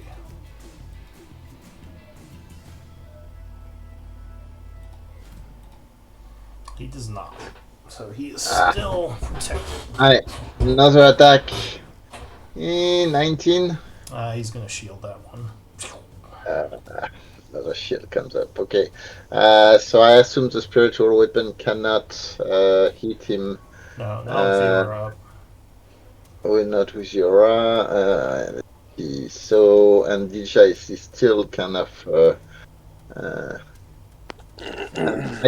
I'm going to use my Harness Divine Power to regain a level 2 spell this turn. Okay, so you change your what is it? Your Channel Divinity into some spell magic. Yeah, and just recall. That's it. So this guy yeah. goes. He is going to attack Nico. You're still grabbed, Nico. Yeah. So he is going to attack you with an immense amount of psychic energy. Which, let's see. Come on, Lydia. Shoot. I got really excited and thought that was the attack roll. Why would you do that to me, Calgrad? Yeah, sorry, but DJ too. DJ is still stunned. Oh, but you are not currently incapacitated because you didn't get stunned. So he's just gonna. Right. Never mind. He can't do that yet. He's gonna tentacle attack you again. Okay. All right. 11 would not affect you. So yeah, you managed to avoid the psychic face tendrils that he's grasping you with psychically. Nico, Right. your turn. The coward to the north of me. How much health does he have?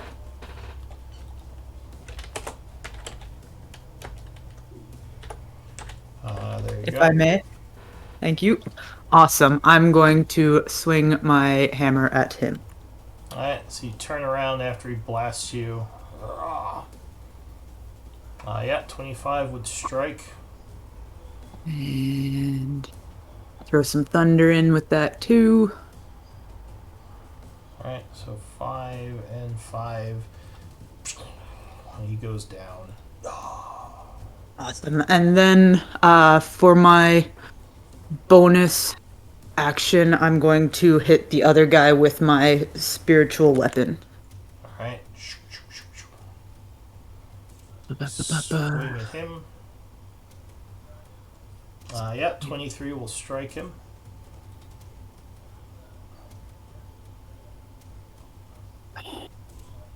For 4 points of damage.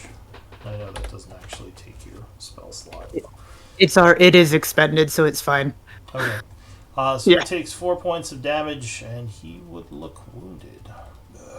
Me too. Tal. Okay. Green Flame Blade. Alright, ooh, no, Missing. he would dodge the first swing. Is that even with the +2? With the +2, it's a 15, I think. Oh, that would just hit then. Because of the flank. So you strike him with the distraction, doing 16 points of damage. And then since I heard someone talking about a long rest. Yeah. I'm Please. just gonna cast, even though I can only see 2 people, I'm gonna cast Mass Healing Word. On us 2. Mass Healing Word. Okay. So you and Nico are engulfed in healing energies, gaining 8 points each. And she gets 7 points. The one Oh, shouldn't that's apply to that. 7 points each. Sorry. 7 points healing, and she gets opportunity attack. Alright, so From if you voice. want to spend your reaction, Nico, you can swing at the one to the south of you. Yeah, let's do it. Okay. Ba-ba-ba-ba. So use Voice of Authority. Is that just whenever you cast the spell that you get that? Whenever I cast a spell that affects an ally. There's no recharge, like, uses per day? No. Okay. 20 will strike. And I'm gonna throw some thunder in it because it's a different turn now. Yeah. And he is destroyed as well, releasing you from the grab. Vethmil.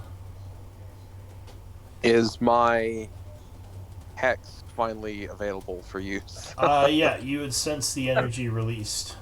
Okay. So I change targets to this guy right here. Okay. And I go ahead and attack with my packed weapon twice. Okay, so one of them would strike, the 29. And then, Doing so that's a 11 plus d6. D6. 13 points. He's looking very wounded. And that's all I do. Oh, con, by the way, on him. Yeah. Concentration check. And I end my turn. Yeah, he would hold it. Darn it. So that guy is dead. Oh, no. Oh, I meant since I moved Oh, my hex. yeah. He has disadvantage on con checks. Yeah. Alright, this guy will once again try to break the stupid stun that he's been suffering from this whole time. He got it. Yay! He is once again able to move. Jeez, I have a lot of symbols now. I'll just delete it this way. The Alhoon goes. He says, "You have won the battle, but not the war." And he begins to chant. And Order cast vanishes. counter spell. No, Schroeder's not here. He can't. So he vanishes, ending the combat. No Oppie? No, he teleported. Dang. Darn it. Alright. So is that all of our foes defeated? Seems that way. You look around and no other ghosts are coming through the walls, so it looks like you held them off. What so does the angry. group want to do? Sleep. Ethmel starts storming back this way, uttering foul words. I'm trying to get Dija to snap out of her stun. Yeah, you can say a minute passes and she got it. And you see Mr. Bones has been slain. Oh. What happened, Bones? Oh, He valiantly defended Chiron, but not he actually. valiantly He fell pretty defended that quick. corner, didn't he? He valiantly stood there and got shot. Yep. Yeah. That's fine. I put him in my backpack. Alright. You collect poor Mr. Bones and put him in your backpack. I'm collecting my rod of lightning from the floor. Alright. So... I pick up my book before I forget. Yeah, you pick up the book he dropped. Right. So, long rest? I could use a nap. Well, we have to have Karen finish whatever he's doing, and we're certainly going to short rest first. Chiron would say, "Well done, everyone. I only need about 20 more minutes to finish." Alright. With So I'll Calgrod keep, saying that to me, I'm just like, yeah, that sounds good. And I start to lay down in the corner.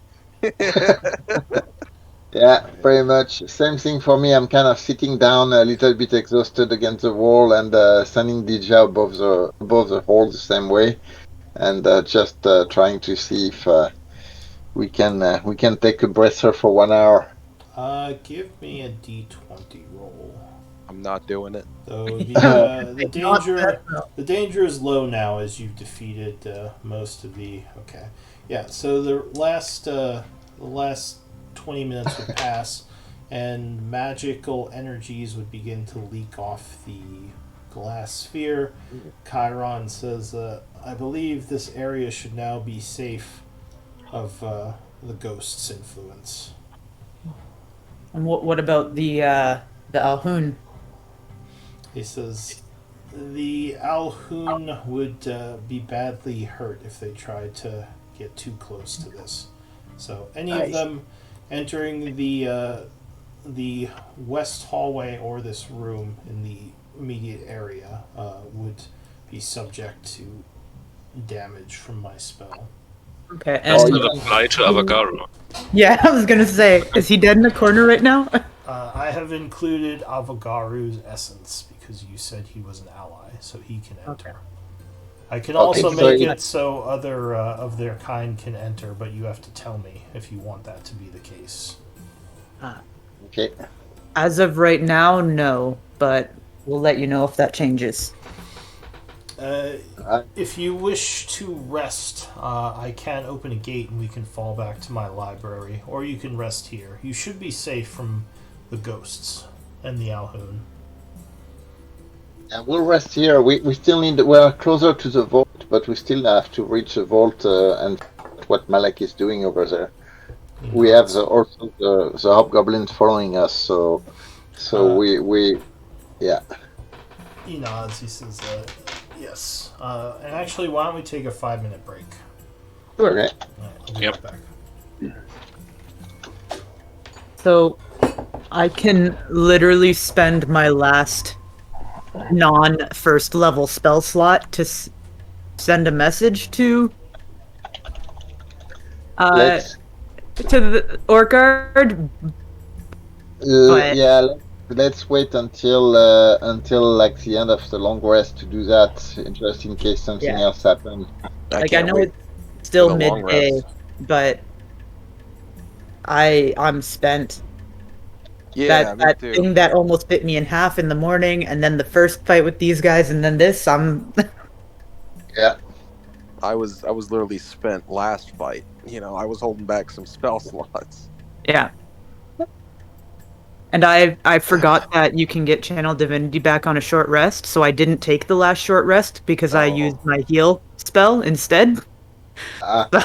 So Well, if I was at full, that fight would have gone a lot better. didn't go horribly. None of us. No, I didn't Well- get. I did not get disintegrated. Yeah. Because that literally, I'm not even messing with you guys. I would have been on 3 health. Yeah, that would have been terrible. Albright never told us they could do that. Well, this Alun is the one that showed up at the temple when we first entered. Actually, the place where we did the ritual with Butcher, and he was actually pretty controlling then.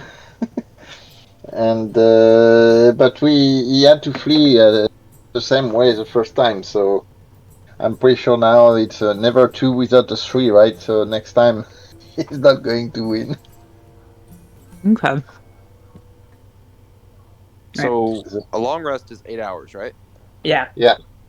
Oh, But we have to spend a little bit more time because I think we're only midday. So Yeah. We're at like We do that. 1:30, maybe 2 o'clock in the afternoon. so that means Yeah.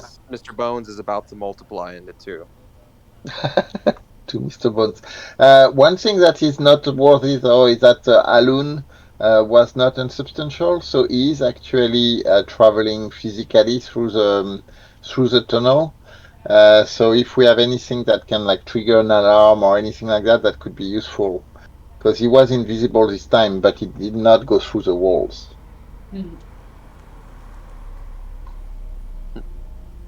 I don't have that capability. I don't think Schroeder has it. Like alarm?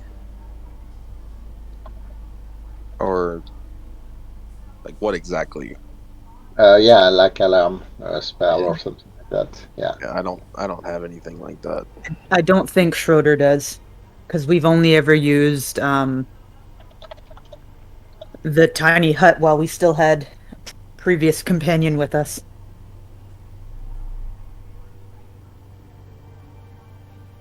Schroeder set off an alarm and woke up a dragon, but that was a different thing. Mm. No, that was actually the dragon had the alarm spell. Gel fight Yeah. a dragon? We No, befriended a dragon. You yeah, befriend what is this, Dragon Tales? No, it's it's even better. It's yeah, Zana. Friendship. it's Dana. Well, so you have to know That's that pretty much this team in a nutshell. yeah. What did I miss? So I'm back. so this guy Malek is We're talking that about the power of friendship.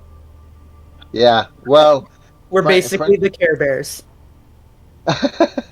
and friendship came in a weird way because this guy Malek is a Shadow Lord. He's the one that did that ritual, right? But he had an apprentice called Gavok that we met, and we kind of went along with him. We think he was using us, and eventually he asked us to kill the Shadow Dragon that was in the keep courtyard or in the keep towers, and we decided to warn the Shadow Dragon about that and ambush this Gavok. And so, with the help of the dragon, we kind of chased Gavok away, Hmm. and that's how we became friends with the Shadow Dragon. Hmm. We warned her about. Well, Balfar had another motive to kind of become friend with her, but Yeah, that's he's Balfar. definitely slept with her. Yeah. Oh. So I take it Nico and Balefire aren't a thing. No, Oh. no. No, Balefire flirts with anyone who looks feminine, and Nico doesn't like guys that aren't muscular. So, So I'm too slender for your taste. yeah, pretty much everyone in the party, which is fine because I that doesn't need to happen. Balefire has many girlfriends. Nico is all not one of them. all across Gaian. all of this All across yes. multi-planes, I think. Multiplanes. Yep. Really, yes. Although a lot of them seem to be undead.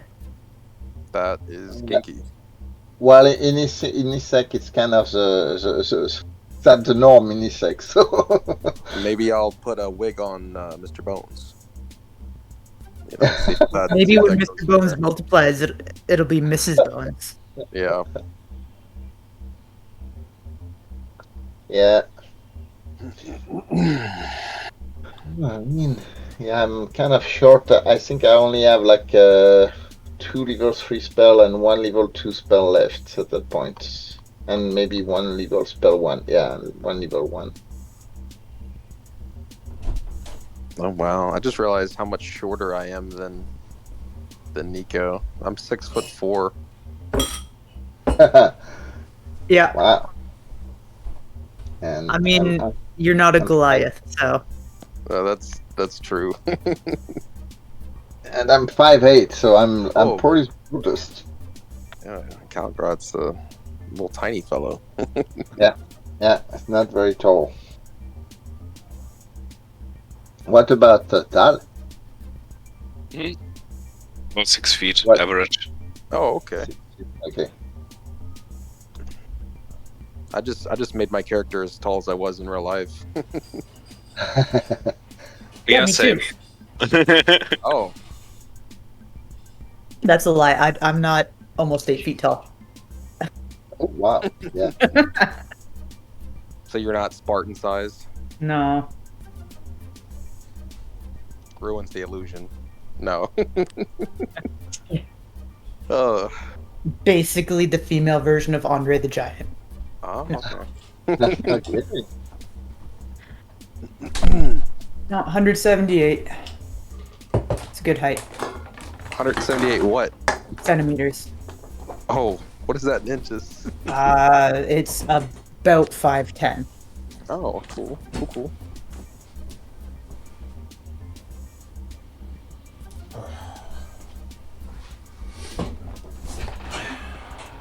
Alright. Oh.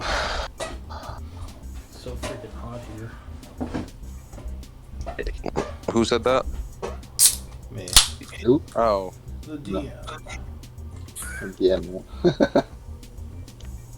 Just trying to get something. how hot is it? I don't know. I think it's just the humidity. Like, it's not That's- usually this yeah. humid. That's how it is in the south, you know. Yeah, and it's usually. I mean, I don't know. I didn't check the temperature, but it does feel more sticky than usual. Hmm. But anyway, Yeah, I'm also just sweating the whole day. It's crazy. I'm just slowly burning to death. Yeah. Ooh. So, Ongoing fire damage. Yep. Alright. So. Yeah. What's the plan? Long rest? yeah, we'll Yeah. probably take a long rest over there and use the benefit of the location, Mhm. keeping I need- watch in the tunnel, but I need to multiply Mr. Bones. Is there And- anything to loot Get from the enemy those Yeah. mind players? They left behind psychic essence. So if yeah, you- so how much? Shorter will probably take that for alright. sure. Let me get his sheet. Unless, Tal, if you've got use for it. Oh, I don't know what to do with it. Okay. Just cause you're actually here today, I figured might as well ask. Yeah, so psychic mind flayer essence, they're aberrations, which means they can be turned into nature or arcane essence, or nature or arcane components. But let me make the check with your wizard. And I think Schroeder already has some Mind Flayer essence from the last fight, so Yeah. it wouldn't need another container, would it? Is he holding He all got- the essence? Yeah. Yeah. Yeah, Let you me- got 200. I have some religious components, but yeah, he's got all the fun stuff. Let me look at his inventory.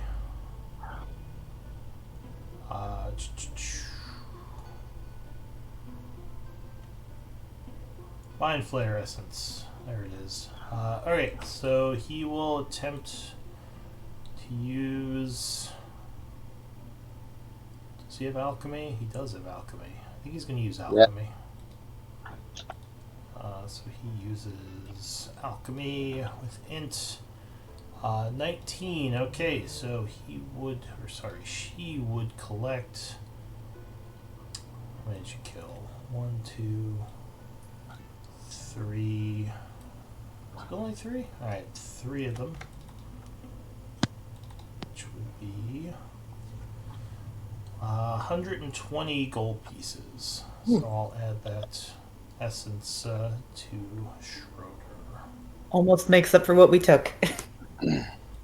Well, if it still would have to be converted into components, Yeah. which would lessen it even more. So Fair. 120 would be 330 total. Okay, got it. All right, so you collect the essence. Anything else the group wants to do, or are you just going to try to do a long rest here? Nico is going to get as much reading done as possible. During our long rest, I'm going to try to animate both of my skeletons I have in my pack. What spell are you using? Animate dead. Go ahead and link it. But yes, let me go through here. 1,000 things. That's a weird thing for a Undying warlock to say. Servitude. Okay, so Also, 4 have hours rations. 4 hours is considered a long rest for me. So by 4 hours, so mid long rest for everybody else, by the time we finish the entire 8 hours, that's two skeletons or undead.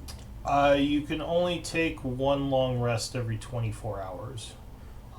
Even if you can meditate, that just means you only need 4 hours to stave off exhaustion. But there's still the 24-hour limit, so you can't do multiple wasn't long aware. rests. Yeah, it's under long rest. It says just like short rest, you can only do one per proficiency modifier. Though that's the newer rules for it. But yeah, even the old rules, you can only take one long rest a day. The nice thing about trans is that you can do your trans while everyone else is like sleeping, and then get that done and be on watch duty And a then- lot quicker. Yeah, okay, so I guess I'll So, do that then. That's So I'll bring sort back of the Mr. benefit. Bones. And All right, so I'm going to add Undying Servitude as one of your resources because this is once a day, Okay. right? Yes. Okay, so that'll recharge on the long rest button. So yeah, I should have looked into it more. Because I was thinking, I could do it technically every 4 hours. That was my thought process on it. no, that would be really powerful. It would be. That's what I was hoping You for. could make like 6 skeletons in a day for free. 5. Yeah, 5. Yeah. So, no, unfortunately, it's still limited to the one. Okay. All right. Though I guess if they survive long enough, you can make a bunch of them. Yeah, that's true.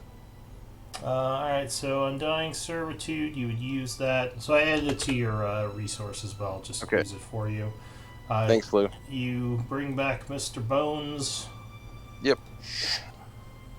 He seems happy, as happy as a skeleton can be to once again be walking around.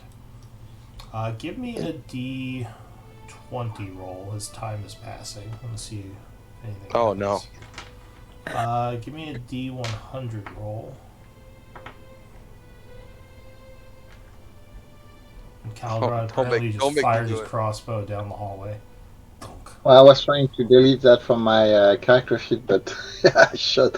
It's not even there. I left it at the church. Gotcha. Okay. So time is passing. It's going pretty quiet. Anyone who wants to would be able to spend a short rest in this time period. All right. I'm gonna wait for that long rest. Well, you get all your short rest back on a long rest. So if you need a short rest, there's no reason not to spend it. If you have any remaining, because you only have so many a day. Yeah, I think. Let me see how many I have. Yeah, I got one more. I mean, you don't necessarily have to spend the hit dice, but I know as a warlock, you get a couple of things back from a short rest. Yeah, all my spell slots. Yeah. Alright, so it's probably about, we'll say 9 p.m. when Deja would start to... You said that she was chittering when she heard something? Yeah, I am staying in the corridor. Hold on, I'm still using my dice to heal, so... Oh yeah, let's finish the short rest first. That's fine. Yeah. I have 2 more dice to spend. My parry app, by the way, it gives me double what I get. So the 7, I put 14. Oh, you mean your magical item? Yes. Do you want me to link it? Yeah, sure. Go ahead and link it. Okay. Because I'm not 100% familiar with that one.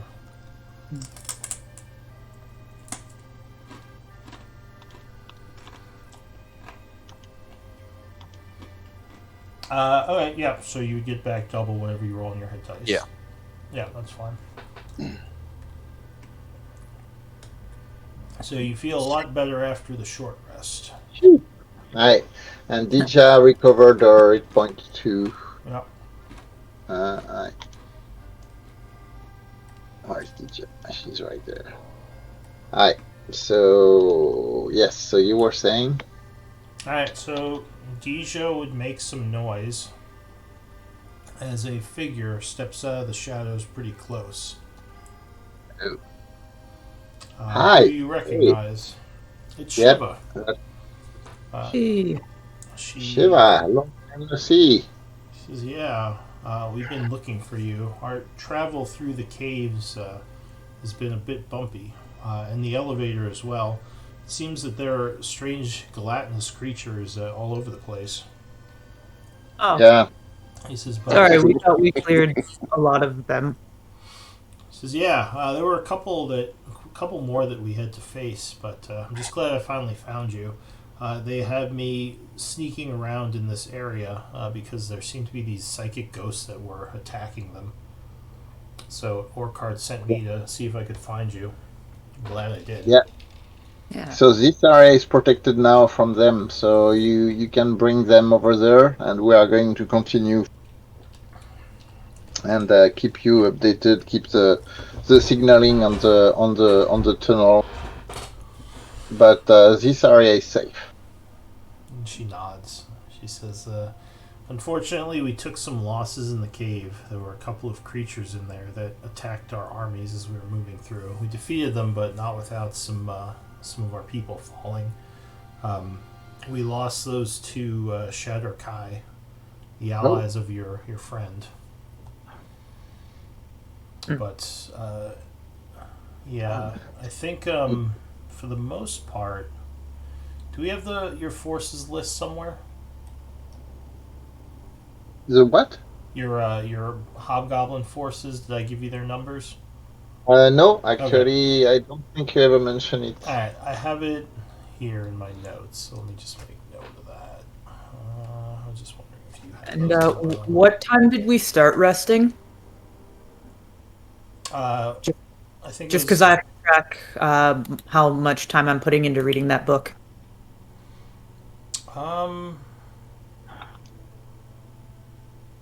I think it was at 1 o'clock. Yeah, 1 o'clock. Oh, Yeah. about 8 hours. Yeah. Okay. Thank you. Sorry, continue. Yeah, no worries. So Shiva finds us what, mid-afternoon or like at 2 or 3? No, it's about 9 p.m. It's pretty late. 9 p.m. It's Okay. getting towards the end of the day. She says there seems to be some sort of disturbance. A lot of the a lot of the mind flayer ghosts seem to be wandering around the south area of this place. I'm not sure what's got them all riled up, but I don't know if we can bring the army in just yet. We might have to leave them outside for now until, hopefully things calm down. So we don't. Well, we know we kind of caused the steer. They try to kind of root us out from here. I don't know if that's maybe connected or not. But you're saying the south area. Let's see the southern area. She nods. She says, kind of around this area. She looks at your map. Yeah, we have some stuff to. Okay. Alright, so in that area over there. So this is close to where we found Tal, actually. They may have discovered that Tal is gone. So I don't know what kind of experimentation they were doing on him. She says, I'm unsure what's causing it, but I think it would be, if we tried to move through there now, there'd be a lot of struggle. We'd have to fight through them, and there were at least 6 when I was down there that seemed to be moving around. Though I noticed some of them don't even seem to notice what's going on. It's very odd. Yeah, they are like ghosts. So some of them are just like remnant of the inhabitants. They are kind of stuck in their loop. But the others are kind of hiding among them. So we don't know when that's going to be dangerous. If I remember well, that area here we didn't explore, right? But so that was the next step with Avo. Avo was for him to get another of our shadow crystal. Was for him to bring us to where the Elven have their stuff. Is that correct? Who are you asking? Well, I'm just trying to remind. So because I don't remember exactly. Avo spoke about taking us to where the mind flayers had the storage of the Elven artifact. Yeah. So would we have to go back through that area Shiva is mentioning, or it's not in that area? So if you ask your ally I would, Habagaru, yeah. Yeah. he would say, "Yeah, unfortunately, I don't think there's another way around. We'd have to go back down through there and up through this middle hallway over here where you were.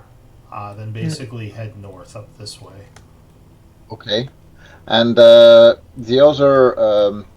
other place you were offering to kind of lead us through, would that also take us through that area? Yeah, both of the destinations we have to go through the middle of the bunker, which would require going around. All right. Unless there's a So, secret passage somewhere I don't know about, but I don't think there is. okay. Create one. Hmm? I could create one. I got a hammer. I have stone shape. Well, that's less fun. Yeah, that could be possible. He says, I'm not sure how thick the walls are, but maybe. That could be a good idea, actually. In any A very good case, idea. Chiron actually says, I'm going to go back to my library for now. It Okay, seems like Karen. you have everything in order here. Thank you. He Yeah, says, thanks. yeah, if you wish to open the portal, he points to three shapes on the pillar here. He says these can be adjusted to put in different, or I guess they'd be runes, like 3 runes. He says these can be adjusted to put in different combinations of runes. Right now it's set to my library, so if you just press in the middle one, that will activate the portal if you wish to travel. And he'll kind of push it with his long finger, and you would see a gate open up here, which he steps through. And a moment later it would close. Cool. Yep. So Shiva says, where did he go? He Home. went back to his library. Oh, alright. Well, I'm going to go back to the army and tell them what I've found. But I'll try to get back here soon. Oh, she's already gone. Okay. Do you want to say anything before she goes? Well, I was just gonna offer for her to take some food and water when I cast that spell at the end of our day. How long does it last? The food will last a day. The water lasts however long we don't drink it. Just create food and water. Well, if you want to make some, I can take it with us. Though I think the supplies of the army are still good. Well, if So, you guys are fine, then that's good. I don't have enough for the whole army, that's for sure. Yeah. I would mention to her that it may be safer that she goes teleport to the library and move from the library back to the army without having to cross through Alun territory. She says, oh, I have to go all the way back down the stairs through the troll territory, though. Fair enough. And potentially the gelatinous Yeah, creatures. I'd have to use the elevator again as well. I should be okay. I got past them once, and if anything, I can just keep an eye and see if they disperse, and then wait for an opening. Can I give you guidance before you go? Sure. It only lasts a minute, though, right? Yeah, it would just be for like getting past real quick. All right. So you give her guidance, and she thanks you, quickly moving down the hall and out of sight. All right. So give me a d20 roll to try to pass the last part of your long rest.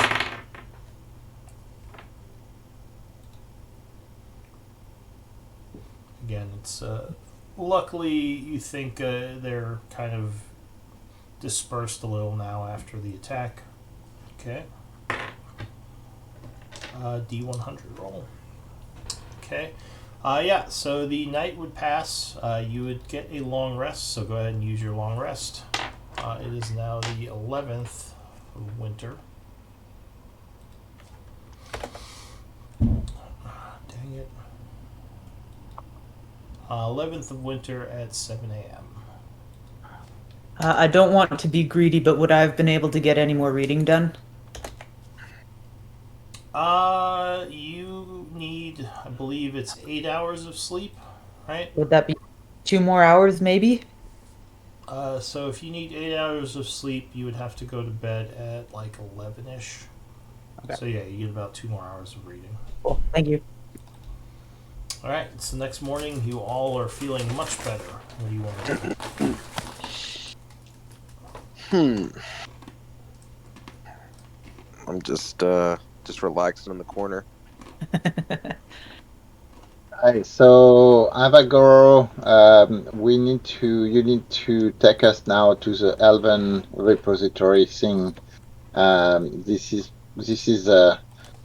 is where you'll get your second shadow crystal, and then you can lead us to the door toward the vaults. He nods. He says, "All right." They're sort of in the same direction, Okay. so just follow me. I'll probably kind of scout. I will ask the others. You guys want me to scout ahead and be kind of a little bit. So who has a light actually? I do. Nico. So I'm probably going to give you the eyes of the night as we go through the mind flayer stuff, so that we can kind of be better at sneaking. Are you Sure. okay with that? Yeah. Yeah, I'm fine with that. So eye of the night. So I will share that with my wisdom modifier. So Nico and anybody else? No. Tal. Did you? No. Shorter. Well, probably shorter. I will give it to shorter too, Okay. because I know she can see. All right. So you should have 300 feet, Nico. Yeah, I can see now. Can Thank everyone you. bypass the pit without rolling, or do people need to roll for that? Let me double check Mr. Bones, actually. I'm kind of curious on that one. Wait, hold up. You said he needs 11? 11 strength to not need to roll. Can I toss him across? He could probably climb on your back as you jump across. Okay. As All long right, as well, he then doesn't let me- encumber you. Yeah, no, he wouldn't. He weighs like what, 20, 30 pounds? Yeah. However much, yeah. So get him to climb on my back, and then boom, there we go. Okay. So you hop There we go. across. So your guide is going to take you through this room here. Can I possibly be on the lookout for like an old bow or something? Maybe some arrows, so I can give Bones so he can be useful. Yeah. I mean, you haven't seen any so far, but Okay. Yeah, I just want to keep an eye out.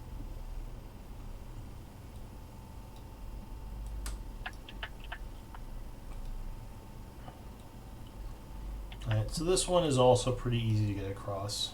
You only need 6 strength to hop the Yeah. corner there. He was able to get across this one.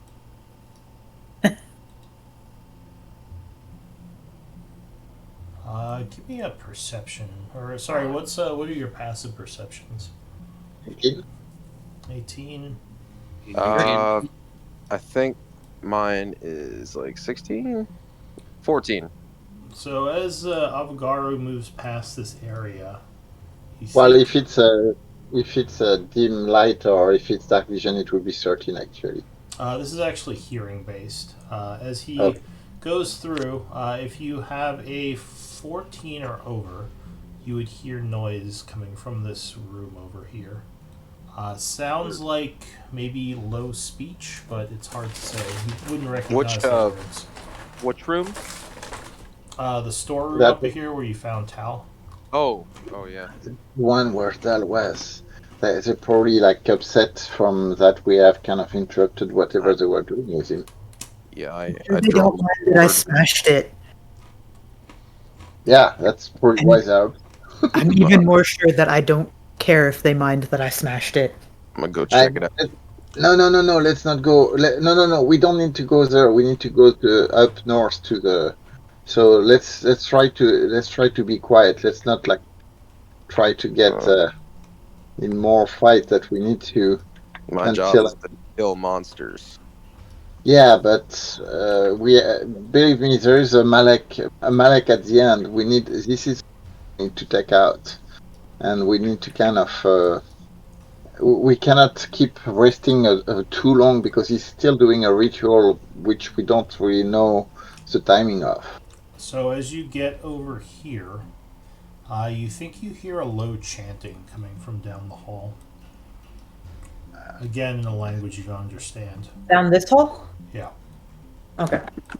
It's deep speech, I understand it. It doesn't sound like deep speech.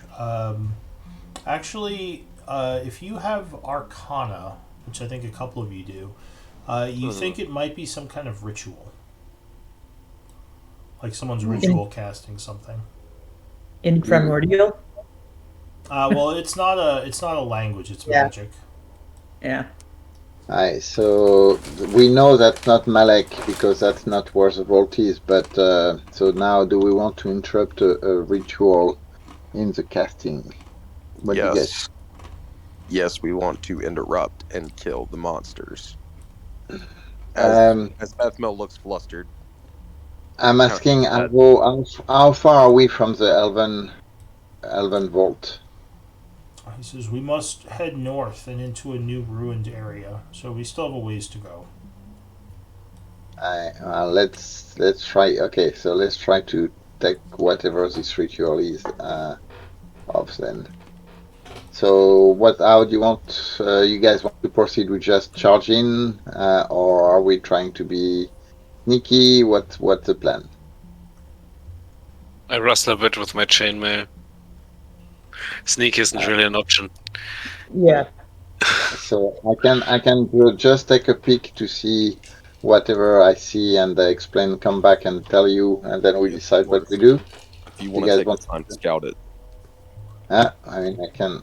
So I'll leave Dija with you guys, and I'm going to sneak over there until Give me a stealth check. Yep. Alright, so you are quietly moving down the hallway. As you do, the sound of the chanting gets louder. And you would see up ahead that the door is slightly open and there's a light coming from within. So let me Ooh. Do you get to peek in? let me set that up So real quick. I'm going to signal. I'm going to signal them to come to that corner because I can see there's nobody over there. So I'm going to kind of motion for them to come, and then I will approach toward the door. Alright, hang on Leave. one moment because the door is open slightly. So I'm gonna leave Mr. Bones right there. if the rest of you are coming down, give me stealth checks. Yeah. Too easy. Stealth checks, huh? Ooh. Well, that's assuming you're trying to be Oh, stealthy. yeah. Okay. It just sounds like a whole bunch of pots and pans being clanged together as we're going down the hallway. Clang, clang, clang. Alright. Well, Calgrod, you approach the door, which you see is ajar a bit. You would hear your group moving up behind you. And inside the room, as you get closer, you would hear almost like all this kind of like squishing and strange, like alien-like sounds as all these masses of tentacles kind of move around. And you see on the other side, it looks like a mind flayer chanting over them. He would hear your friends, I assume. Oh yeah. So he looks over, kind of in your direction. Give me a stealth check. Oof. Give me another stealth check as you try to stay out of view. Okay, so yeah, you're pretty quiet. He is going to say something in a language you don't understand. Is that the one we fought, or is that another one? You don't think these are the ones you fought. These are more ghosts. It looks like they may be doing some kind of ritual over these tentacles. But So I see at least two. So I'll come back and whisper to them. Okay, two. They know we're coming. So if you guys want to go, that's the time to charge in then. yeah, what does the group want to do? So far, they haven't come up this way, and you still hear at least one of them chanting. go. Though one of them I has go. stopped chanting. I go Yeah, up to Nico's Nico, just gonna glance over at just Vethmil. like, bum rush it. We're going in? Rush it. I wanna cast Bless before we go in. Oh, okay. All right. So second level Bless on everyone. So go ahead and do bless. Because you did it before you went in, it would have 9 rounds left on it. But go ahead and give me initiative checks. Oh, an initiative? Okay. You said you're bum rushing, right? Yes, Yeah. we are. Yeah. There we Actually, go.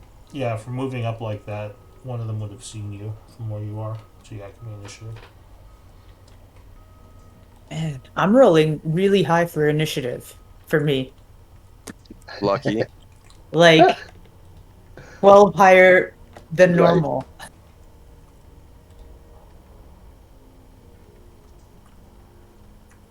So does the combat initiate when we rush the door? I assume that's when the combat would initiate. Well, they saw you, so it's initiating now. You did Yeah. get your bless off, but when everyone moved up and Tal started casting, this guy Yeah. kind of would have seen you from back there. So the first act, as you hear some commotion, is going to be Oh.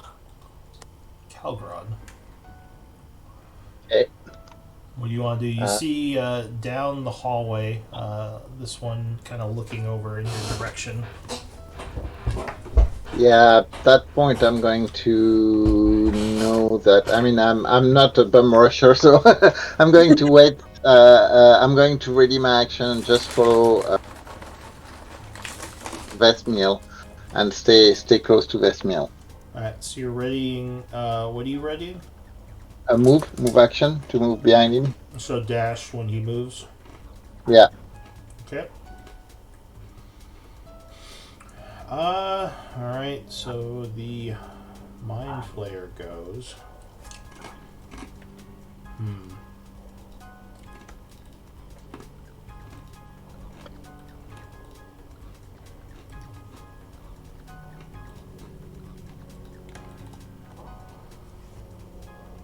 See if you're in range of any of his stuff.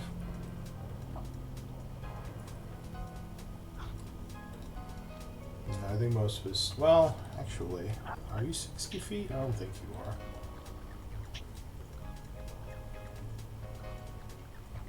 are. No, you're just at the edge of what he can do. Yay! Okay. I think he's going to keep chanting and ready in action. The tentacles go. You see a bunch of tentacles start coming down the hallway towards you. Let me see if I can represent that some way. Yeah. Oh, okay. Yum. So this kind of represents them like reaching down the hallway, but they stop there. They're actually moving kind of slow. Nico. Can you attack the tentacles? Is that a thing? You can try. You can actually Arcana might tell you something about them if you want to use a bonus action on your turn. Okay, okay. Do you need to have Arcana? No, you can just make the check as a bonus action. I would like to do that because there's a weird plant thing coming at me. So bonus action, 14. So if this is like the spell, because there is a spell that summons tentacles like these. Okay. If they enter your square, or if you enter their square, you have to make a dex save to avoid getting wrapped up and then them sucking your life force. Oh, And they'll lovely. restrain you basically. You don't think you can attack them. If it's magic, you might be able to dispel them. Okay. Would I know if the spell Freedom of Movement would help at all with that? Can you link freedom of movement? Let me see.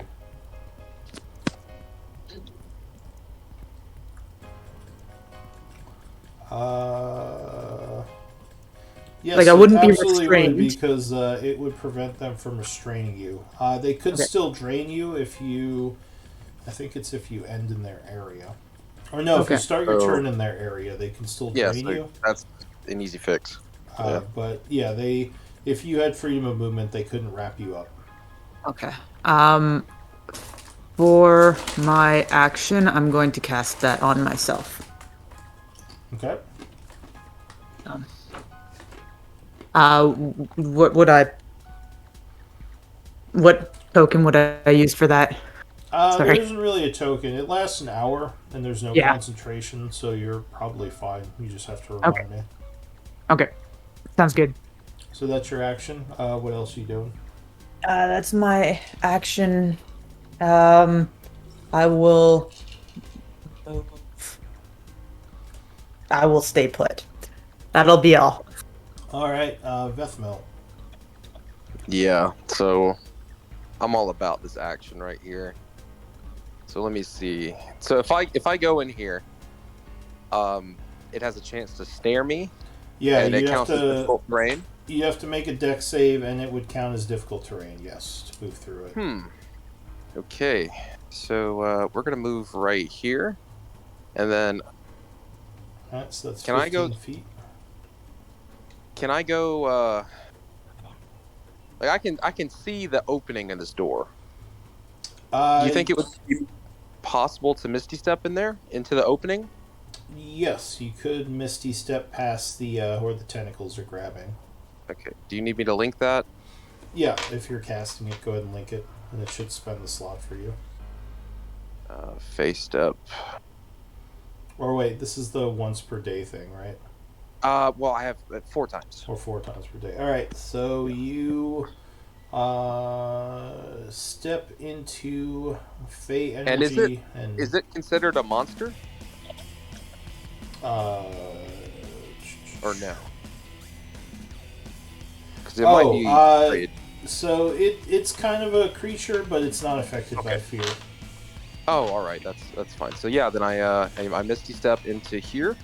All right, so you kind of poof past where it's reaching out into that sort of safe area. Yeah. Yeah. Could can I make an attack at these tentacles in front of me? Yeah, if you want, you can attack the mass. You're not sure how effective it'll be, but you Yeah, can. not so sure on that, or even if I want to. This is not what I was expecting. Would I need to get right here to attack? No, you can attack it from where you are if you want. Okay. Yeah, this is. Oh, and Okay, actually, since you poofed in there, Oh, this that guy's reaction. ready action is going to go off, and he is going to fire a psychic blast at you Okay. with his mind beam. So I need an int save. An int save. So intelligence. Alright, so you make it, taking 13 psychic, but you're not stunned. He uses reaction. Okay, minus 13. So I assume this mass counts as heavy cover, doesn't it? Yeah, I mean you can kind of see them through it, but there's a lot of tentacles flopping around. Okay, so I'm gonna go ahead and just cast Eldritch Blast at this one and try my best to hit him. All right. Let me see here. Spells. And you're blessed. Oh yeah, and I have Bless on top of that. So was that +4? Plus one. 1d4. Oh, plus 1d4? Yeah. Okay. Uh, So roll it. So 16, or well, You want 17 first. The 17 would miss, the 28 would hit, and the 16 would miss. So you hit him once for how much damage? Or wait, sorry, it's 3 different attacks. So 17 would miss, 29 would definitely hit, and 18 would that hit him? No, that would just miss. You were like one short on that one. So I do 10 damage in my turn. So he angrily recoils. Can I relay like a kind of message? Like if it. Well, you can talk for 6 seconds. For your turn. 6 seconds. Yeah. Yeah. I yell back and say, "You're not gonna like what you find in here. Be careful coming over the tentacles." There. That's it. All right. I would move where he was before he missed his step with my reaction. Yeah. So you start to follow him, and you go, "Whoa!" Yeah. Then I didn't have that much. I'm assuming you're not moving into the tentacles. No. I can't. Yeah, he didn't really move, so I can only move where he was, and that's pretty much it. All right. So spend your reaction. Yeah. So the second one. What's he gonna do?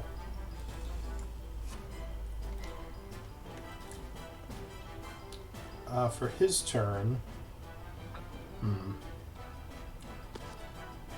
he's gonna try his dominate on you. Okay, what's that do? So he attempts to wrest control of your mind from you. You need another, or no, this is a wisdom save to avoid. Okay. So the awesome part of this is I'm getting +9 to whatever I get.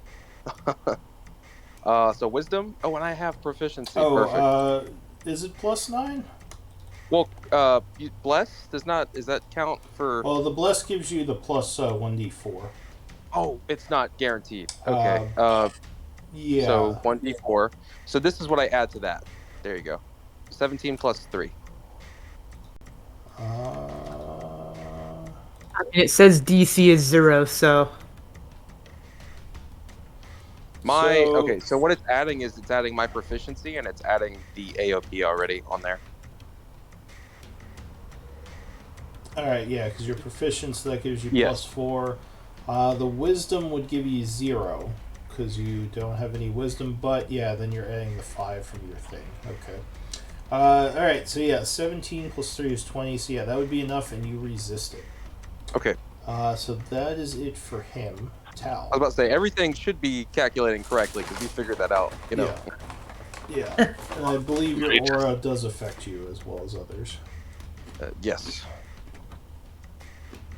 Can't see a thing. So, what did you say about these tentacles? The spell magic would work? I don't know, did Nico mention that on her turn? I didn't say anything, I just looked grossed out a little bit, or concerned, and cast a spell on myself. Well, then, I mean, fire might work. Well, you can use a bonus action to make an Arcana check if you want. There's another bonus action now. I guess so. Yeah, you wouldn't really know much about the tentacles. Okay. Take a swing at them with fiery mace. Okay. Alright, yeah, 21 would strike. These are actually pretty easy to hit. So, good hit. 8 plus 7, 15, 26. So the main grouping of tendrils as you strike the kind of the tentacles extending out, these sort of writhe in pain as you burn them and smack them with your magical weapon. But they still look pretty healthy. Anything nearby my fire can jump to? No, probably not. No, it's just one creature unless you want to burn Vethmel. No. That'd be rude. Very rude. That's my turn then. Alright, Mr. Bones. It's just Mr. Bones is far away in the hallway. Calgrad, what do you want to do? So I am going to cast the Searing Smite. and attack with get my dagger out and attack the tentacles. And, All right. so that is here. Action. That's probably a miss. 11 would actually hit. Ooh, okay. So the it's tentacles are taking, not hard to hit. yeah, it's taking 20. So it's taking 9 and 5, 14 plus what was the damage? So interestingly enough, as your psychic damage hits it, it seems to heal it as it regains 5 health. Shoot. Okay. It does so- take 9 damage, so it would, I guess, be a net loss of 4. Yeah, and it's taking 13 fire damage from the Searing Smite. Oh, where's the Searing Smite? Oh, up there. Yeah, 13. Okay. Okay, so that's healing it. So that's not great. Hold on. So I think I rolled. Why did it roll two psychic damage? That is weird. Oh, piercing. No, the first one is a 9. Okay, it's a piercing. All right. So he healed 5. Maybe not too much. I'm going to follow up with a sanctuary weapon, like spiritual weapon, and get the spiritual weapon next to them. Okay, so you here. summon a spiritual weapon, Yep. which would strike it for another 5 force. Anything else? Of course. Okay, so you got the result for that. I will. Well, I guess I'm going to not use. Oof. Do I use my second attack? Yeah, I'm going to use my second attack. Just even if it's healing him a little bit, I probably do more damage anyway. Okay. Yeah, Yep. 16. Stab. So that is stab. I roll a 1. I roll only one. That one. Another 5 hit. Alright, so it takes 6 damage from that attack. And Yep. that's it for you. Yeah, that's it for me. Alright, the Arcanist is going to try to summon psychic energy to recharge. He would not. So he is going to use probably a spell. Although you seem to be pretty resistant to the spells.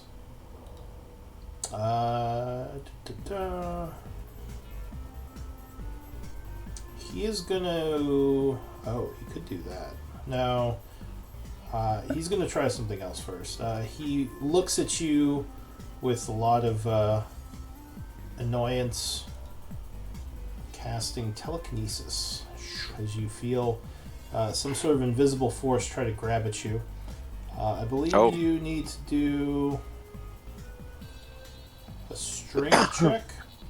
Strength. Is it a strength check, or it looks like Strength. So yeah, Okay. his ability check or his caster check versus your strength. So you have to make a strength check. Not a save. It's just a check. A check. Okay, all right. So I can use the 14, but you just get a plus 3, I believe. Oh, well, it's the same thing. All right. So 17. All right. So Do I get the bless along with that or no? No, because that's only saves and attacks. Only saves and attacks. Okay. Guidance would give you a bonus on this, but unfortunately you didn't have it. Yeah. All right, so he has to make. What's his bonus? His bonus is. I'm just gonna roll shock and grasp and use whatever I roll. Okay. Natural 20 Oh. plus. Is it plus 3? Oh, he doesn't have bless. 27. So you are grabbed and pulled up into the air. For now, so you are stuck. Let's see. Yeah, so you're stuck up in the air right now as he holds you in place. Okay. Which one did that? Was it this one or this one? It was this one. This one Okay. seems to be a little bit different from the other as he's actually casting spells. So All right. he is concentrating on that. Where's concentration? Do I need to put something on myself to? He levitated you 10 feet up in the air, so you're kind of flying right now. It's All right. this one. 10. Okay. Oh, all right. So that's it for him. The tendrils are gonna go. So they kind of move this way. And Oh, they need move. dex saves from you all. Or wait, I think it's at the beginning of your turn, so never mind, you're okay for now. And more tendrils start to come out towards you. Thankfully, I'm floating. They can still reach you at 10 feet. Oh, But they don't do anything just yet. So, Nico, on your turn, I need a dex save. Cool. So it can't restrain me, so this is just to figure out movement. damage. Yeah, free movement. Never mind. So if they can't restrain you, it would not affect you. So they try to grab you to drain you, but they just slip off you. Cool. Then I am going to start by. We'll move. I can't even see anything. Perfect. Is the doorway just that one little crack? The doorway is open now because they burst through. So let me open it. Thank you. Double doors have been burst open. Perfect. So yeah, I would move. My 30 feet brings me here, and then I will. So you just run through them as your freedom of movement just slaps them all aside. Yeah, pretty much. And then I will cast. I'm gonna cast Spiritual Weapon. Do either of them look more dangerous in any sense? This one looks a little bit different. You see him kind of pointing at Vethmir as he's being held up high in the air. Then I will cast my Spiritual Weapon and have it hit that guy, hopefully. Okay. it's And funny, probably like, not. You keep saying Vethmir, but what I haven't let anybody know yet is like my character. He has someone who is named Vethmir. So it's kind of funny that you keep calling him that. Isn't that... Or, Like- sorry, Vethmil. Sorry, I keep thinking he's a different character. Oh, that's good. So yeah, this one will dodge out of the way, just barely. Oh wait, do you have Bless? Oh, I do, yes. Yeah, so you think you got him. Because he has a 15 exactly. Okay. So 19, yeah, he's gonna cast shield. Haha, tricked you. Well, fine then. I won't do damage. Yeah, anything And else? then, let me knock that down.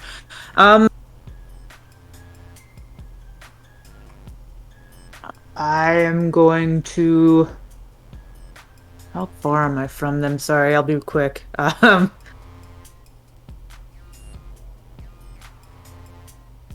like 30 feet from either of them. Yep. I will hang tight. Sorry, that'll be my turn. Alright. Oops, sorry. Vethmil, I need Yep. a dex save. Luckily, you can still kind of squirm and kick out of these things as they grab at you. And then plus the D4. D4, yeah. Oh, just enough. So Oh, you thankfully. avoid them as they start wrapping around your leg. You're like, ah! And you kick them off, Okay. keeping them from grabbing you. Can I poof out of his grip? You can. A teleport will undo that. It will. Okay, that's good to hear. So another face step, and that puts me down to 2 remaining. Alright. And I'm gonna be going here. Alright, so you poof 30 feet to the south. In the tentacles still, but at least not being held by him anymore. Oh, is that considered in the tentacles? Yeah, so you could Okay. poof up here if you want to avoid them. Well, if I take my movement, like, from here, do the tentacles get some kind of something on me, or? Just difficult terrain. Okay, so So that means I would Yeah. Oof. So this area up here is clear. Again, if you It want is to poof clear. up there. Okay, so yeah. Well, let me see. I was right there. So was somewhere right here, right? You were right beside me. Yeah, you see this but I could- this area up here is clear near the shelves, which have a bunch of Okay. stuff on them. Can I? This is 30 feet, isn't it? Right here. I believe so. Let me bring my You character could- back over here. You technically poof over there. Oh yeah. Well, I'll do that then. If I can get over there. There Alright, we go. So you would Misty All right. step into that clear area. And then I can take my movement Yep. to this guy. And he is now in danger. He is, though he does have his shield spell going. Okay. That's fine. So I'm going to see here. Going to attack with my packed weapon, and I'm using my where's it at? Alright. Channel Divinity, guided strike. So that's 30. And then I'm going to use my smite on top of that. Alright, so 30 would strike. Go ahead and roll your damage. Okay. And then smite at 3rd level. Alright, so that's 4d6. Yeah. I don't think I calculated. 48. So, how many do I need to do now? Another 2? Yeah, 2 more d8. Okay, 2 more. Although it said you rolled at level 3. I did, yeah. Oh, wait, no, it did calculate. So it's 12 and 14. So that would be okay. 26 plus 13. 39. Nice hit. Okay, and then I go in with my second hit. Okay. That is a crit. Yeah, that's great. And I'm going to do my other Divine Smite at level 3. Okay. So use another 3rd level spell. Yep. And roll again. Oh, here's the. Oh, what do I need to roll? Another 4d8. Okay, 4d8. Alright, so you hit him for a lot. 42, 60. Whoa. And he goes poof. So he is gone. And I look at the other one, I'm like, you're next. And I end my turn. Alright, the other one goes. It is going to point at you and use its blast. So it does a mind blast. Give me an int save, please. Intelligence save, okay. Plus, which probably doesn't. Oh. Ooh. No, 13 would not be enough. So you take 27 psychic and you are stunned. Okay. Minus 27. And I'll put the stun on you because I have to set the bounds. Yeah, and I don't need the floating thing. I'm gonna take that off. Yeah, you can take that off. Alright, so that is it for the Mind Flayer. He spent his thing there. Do I go prone or no? No, you're just standing there stunned. Tal, I need a dex save, please. As the tentacles attempt to wrap around you. Oh no! You are indeed restrained, and you would take some damage.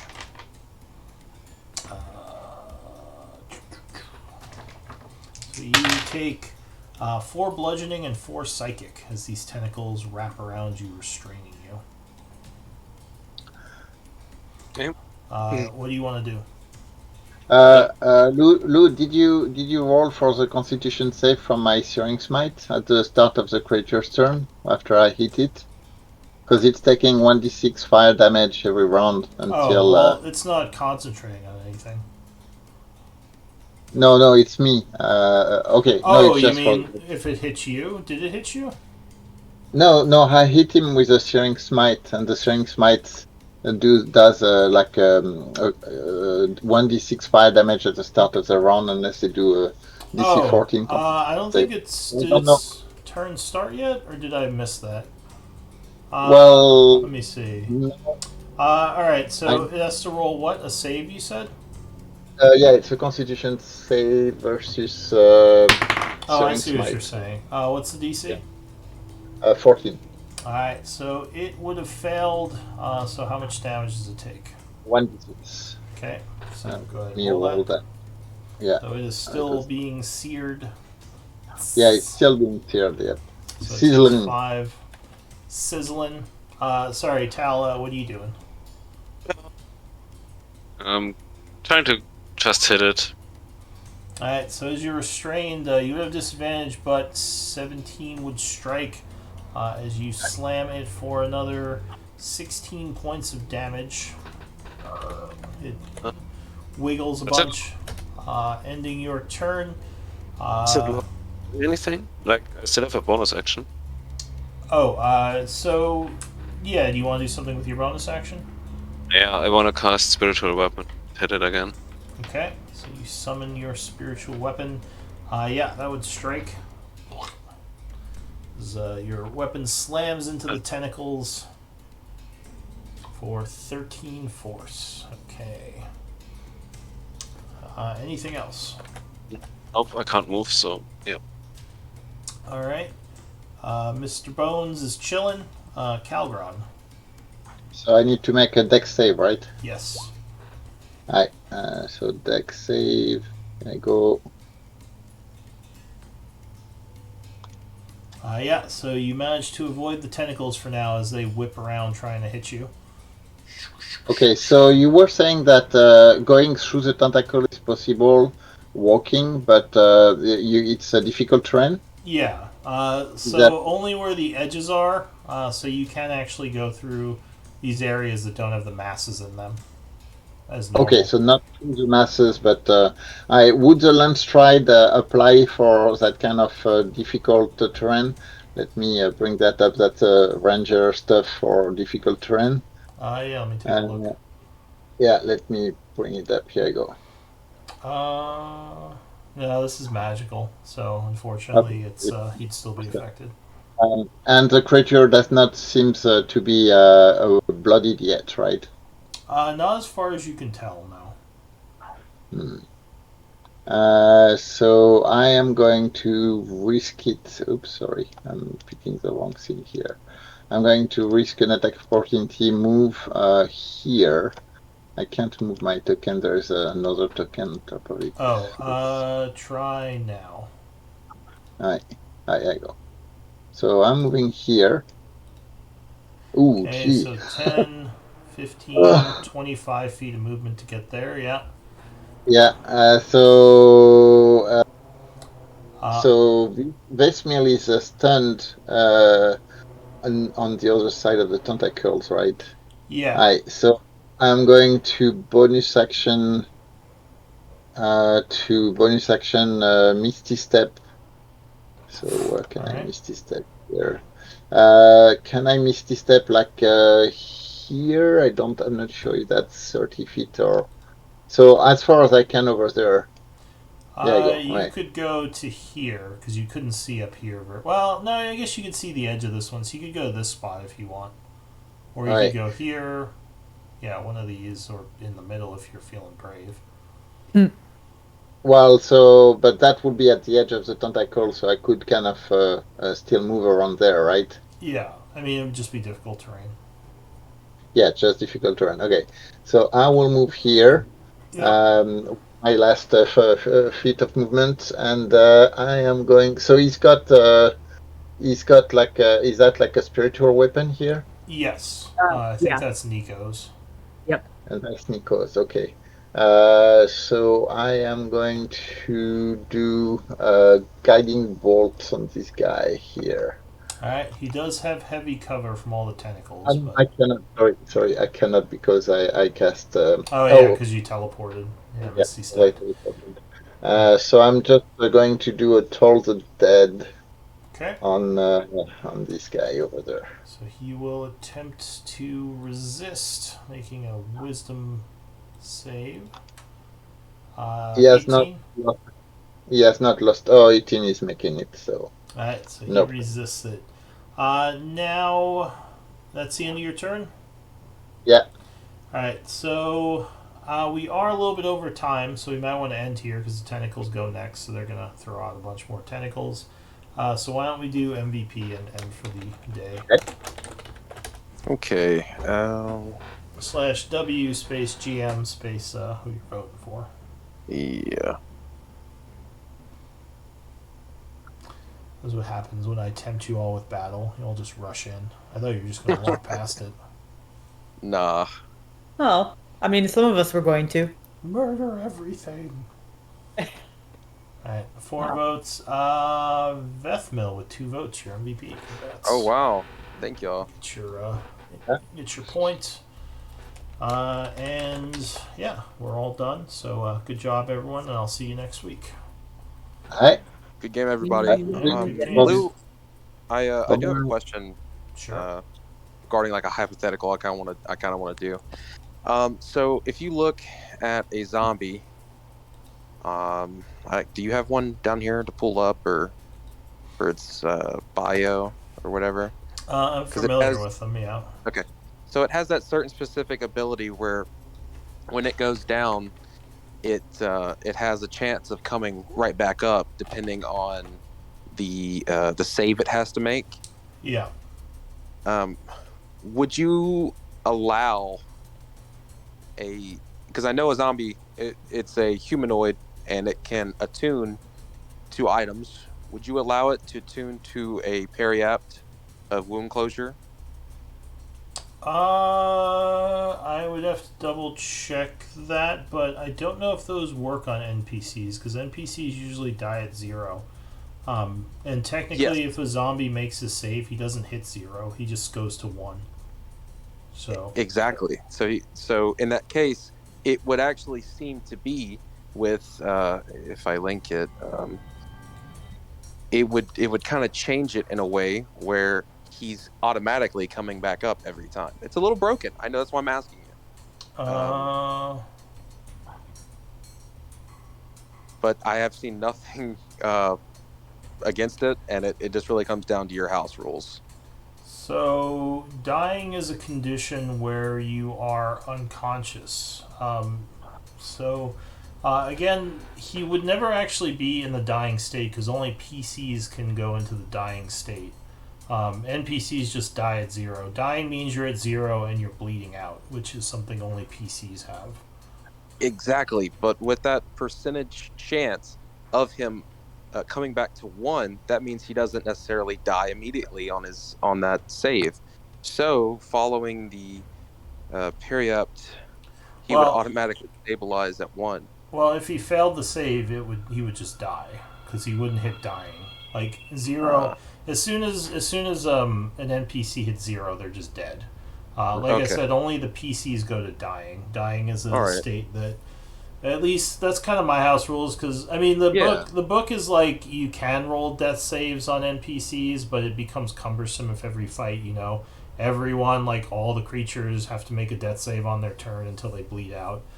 And so I just made a house rule that only the PCs are strong enough to be able to make death saves, just because it would be a nightmare trying to do death saves. Now, do you keep that also on like allies? If we have like allies with us, they just if that happens, they die as well. Yeah, allies are the same way. So if you're NPC allies who are not Zation, which is what you all are, if they hit 0, they just die. Okay. Yeah, that was my question. So I was hoping it would work, but yeah, it's it would be broken. I get it. Well, and just the dying state, like I said. I mean, if I gave zombies the dying state, then it would mess up a lot of stuff. Yeah. Well, then they would stabilize, and then they would just be at 0. But the save only affects them that first time. So they get the save if they make it, they're at 1. If they fail it, they're at 0 and stabilized. So Okay. in theory, they would just be laying there, and I guess you could heal them up later. Oh, yeah. Yeah, I guess. I don't Yeah, know. It's however you want to do that. It was just like a thought I was having yeah, because I plan on wanting to get like a tanky zombie and armor him up, to help me out in combat. yeah. And zombies are definitely tanky because Yeah, they yeah, for have sure. that ability where they might not die unless you crit them. Toss a ring of spell storing on there with some plate armor. Yeah, I Like, mean, assuming you toss a could, few shields in it. Yeah, if I you don't know. could, It's just yeah, I mean, if just you a could get thought. all those magical items, then yeah, that Yeah, would be a pretty good combination. for sure. Yeah. All right. But yeah, any other questions? No, that was my only one. All right. Oh, yeah, I'm going to take Cool. some notes. Was someone else wanting to talk to me? All good. All Okay. right. Bye, everybody. Yeah, have a Bye, good everybody. have a good Bye. Monday. Take care.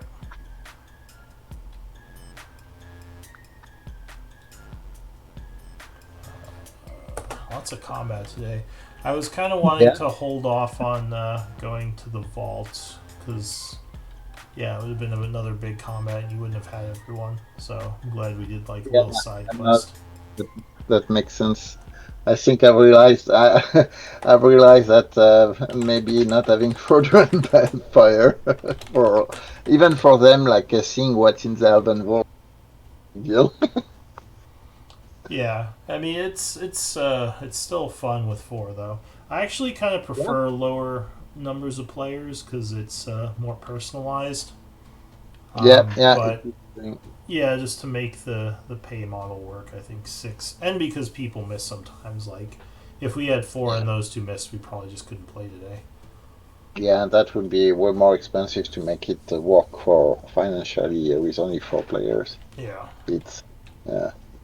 No, I think that's fine. I mean, we got a pretty good group. Hopefully, Vesmil and Tal stays with us, and we have a pretty good core group. So that's awesome. yeah. Cool. So yeah, Oh, I think I still I'm have to get that thing for you, right? I think I missed one of them. Like one of the uh, Discord apps you needed. I think I still need to oh, get the one of last one. the last workshop, the last workshop. Let me Yeah, see. I might still need to Uh, get that. yeah, it's the one I actually use it for rolling. Let me see if it's actually working on that. No, no. Seems like you got it Oh, did I? connected. Okay, good. Yeah, seems like you did. Let me double check if there's anything. NPC util. Yeah, the NPC one. Yeah, no, you got everything I needed. So, Oh, thanks for that. It's working pretty well. yeah, and I'll probably try to recruit more players today. See, my groups are almost full. I think I have like one spot left, but Right. now that I have I've yeah gotten that, I can hopefully recruit more for you and the other DM rat at some point. Yeah. Right. Yeah, I mean, I'm pretty happy with the group store. Like, I don't know. I'm assuming some of them are playing in another group, but there seems Ketil in particular. What's his name? Kyrdanen. He's I think his other character is Kyrdanen. Yeah. So yeah, so he's very knowledgeable on Viking stuff. I don't know. I think I'm only played with one of the people in your group. I think he's in my Okay. Saturday game. Okay. Okay. Well, so have a good one. Yeah, you too. Take care. Yep. Take care. Bye bye. Oh, the one other thing, if you're still there, Mm-hmm. Yep, I am. we might. I might just go back to the. I mean, it's kind of a pain for you, but I decided with Rat to go back to the. Like I'm collecting the funds and kind of